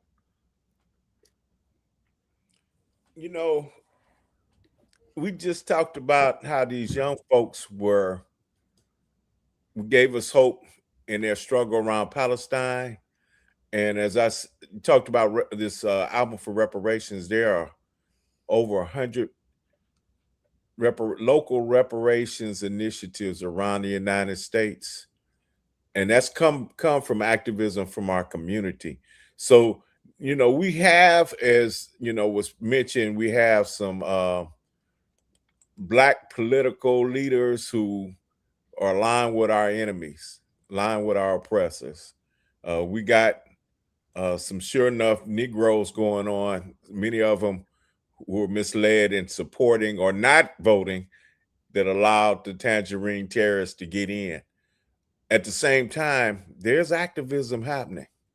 There's resistance happening. We should never forget, and that's why this platform, the platform Comrade Melina has and others have is very important, because we'll understand that there's resistance happening, there's organizing happening. And so we should never forget these connections, so we'll have hope for the future. Absolutely. I love that. I would just say really quickly, we also have to be, and I talked about this a little bit, discerning about the difference between what we see on social media and the conversations that are driven by influence and resources and folks who are not our people, and what people are really actually doing and thinking and dreaming about. And so I think that's critical. And this whole idea, this whole meme, this whole little hashtag about not our fight, take a rest. This is a coordinated effort to get us to sit down. But what's great is our people are showing up, but also we have to confront as organizers the letdown that many people felt when they, for the first time, engaged and organized in 2020, and they didn't see all the things happen that they hoped happen. And so we do have work to do. It's a challenge. Sure. Mm-hmm. Melina, go ahead. Yeah, I'll just co-sign what everybody said. I think that also it was proven that some of those videos where people were saying that Black people gonna sit this one out were not actual videos. Some was AI generated. Some was also funded by the other side that wants Black people to sit it out. What continues to be true, and Baba AK can attest to this, I'm sure Sister Makani can also attest to this, is that Black people are the most active and the most engaged of every group. What I think we need to call on, though, is for others to support us in our organizing and activism. So we're not going to get off these front lines, but we need everybody else to join us as well. That's right. And as we go out, let me just say this. Akinyele, I appreciate you lifting up Asada and Imam Jamil. Those were bombs. And I got some other folks I would acknowledge, too. I would acknowledge in terms of what I do in community-based violence intervention work. The late Akil Bashir. Brother trained a lot of folks to do some very dangerous stuff. And they are still alive and have saved a whole lot of lives by virtue of what they did coming straight out of our movement. Right, and him coming straight out of your own LA, right? And a local Imam Talib Abdul Rashid, who led the masjid that was a successor masjid to Malcolm's Muslim Mosque Incorporated, the Mosque of Islamic Brotherhood. Right. Asada was the bomb, of course, right? I don't think any of us were ready for that. And then most infuriating is that we should not have lost Imam Jamil El-Amin in the clutches of the state. I mean, I can't, I don't know who to be mad at other than the state. There's no way we should have lost him given what we know about what that situation was. Right. No way we should have lost him like that. But indeed we did, and we need to, that's a check on ourselves that we need to look at trying to move forward. Free Kamal Siddiqui. Sada's co-parent and comrade, whose name is not being lifted up in the aftermath the way it should. Kenny Zulu Whitmore, and we did this long march for Mumia Abu Jamal. I ain't gonna give up on the freedom fighters front, because that's how we get down. Right. Ed, you want to close us out? It's been a hell of a show, beloved. Hell of a show. I think that obviously, we've definitely been lifted up by all of you tonight. It's been a difficult week. I think that all of us who are standing in the gap sometimes feel like we're there by ourselves. But I think that we've got to begin more and more to begin to lift on, to rely on each other, and to make sure we lifting up those comrades who fall in the line of fire. That's important, because I think that, sometimes, I used to think when I would check for Melina out there on the front line, she didn't know it, brothers and sisters would check for her on the East Coast. It always sort of felt like, while she was doing that Black Lives Matter work, that, there was a lot of heat coming from people and everybody who would say, anybody who used that word Black Lives Matter, white folk just sort of saw it as some sort of bomb to go and attack the people who were doing that kind of work. Even when you talk about Tamika, they would get it all wrong when she would say that we need to keep an eye on police, and they took defunding the police the wrong way. I think that, my sister and my brother, down in Mississippi, as we talk about Rakia and we talk about our brother, we got to remember these are brothers and sisters who, as I told her when she was on the show 2 weeks ago, they're trying to do away with a legacy of the Lumumbas. It ain't just about our brother. It's about his daddy. You know what I mean? It's about her mama. And I think that it's about all them people that went down to Mississippi and talked about that free the land stuff. You got to remember, these people got long memories. The Elijah Muhammad said that they were the devil. And somehow we got away from that. But I think that we've got to remember that we are God people. And so for me, I appreciate all of y'all that are still here, that are still on the front line. Because I heard a spiritual father of mine said the devil are having board meetings trying to figure out how to kill all of us. So I think that we got to make sure that we stay connected to the ancestors and stay connected to each other and stay prayed up. So y'all know, as my brother Zaid said, that, say all politics are local is a drum, right? And, as long as we have that, y'all more than welcome to come here and have any open discussion that y'all want to have. And y'all don't need an invitation to do that. So I appreciate and love all of y'all, and we thank y'all for coming through tonight. Appreciate y'all. Free the land. Free the land.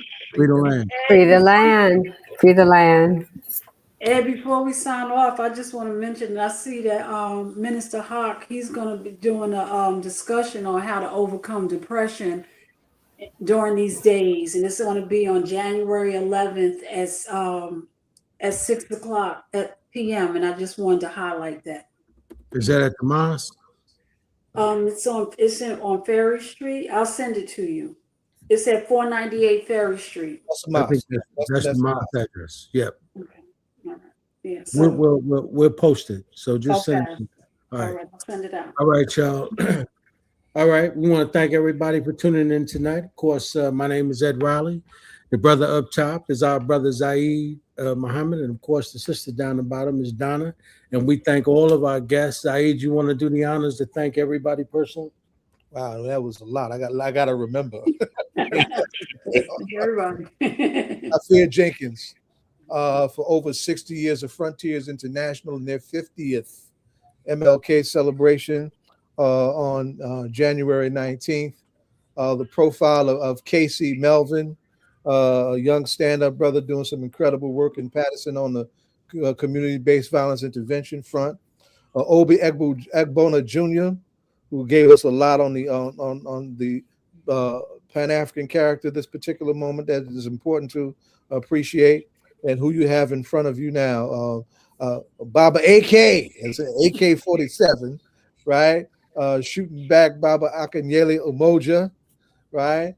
Makani Themba and Melina Abdullah, all of them were blazing today on full blast. And it's a powerful show and a powerful night, and we appreciate you share your presence and all that you do to help get us free. That's right. And as you say, Zaid, we'll catch them where, brother? In the whirlwind. We'll catch y'all in the whirlwind. And you don't stop. Okay.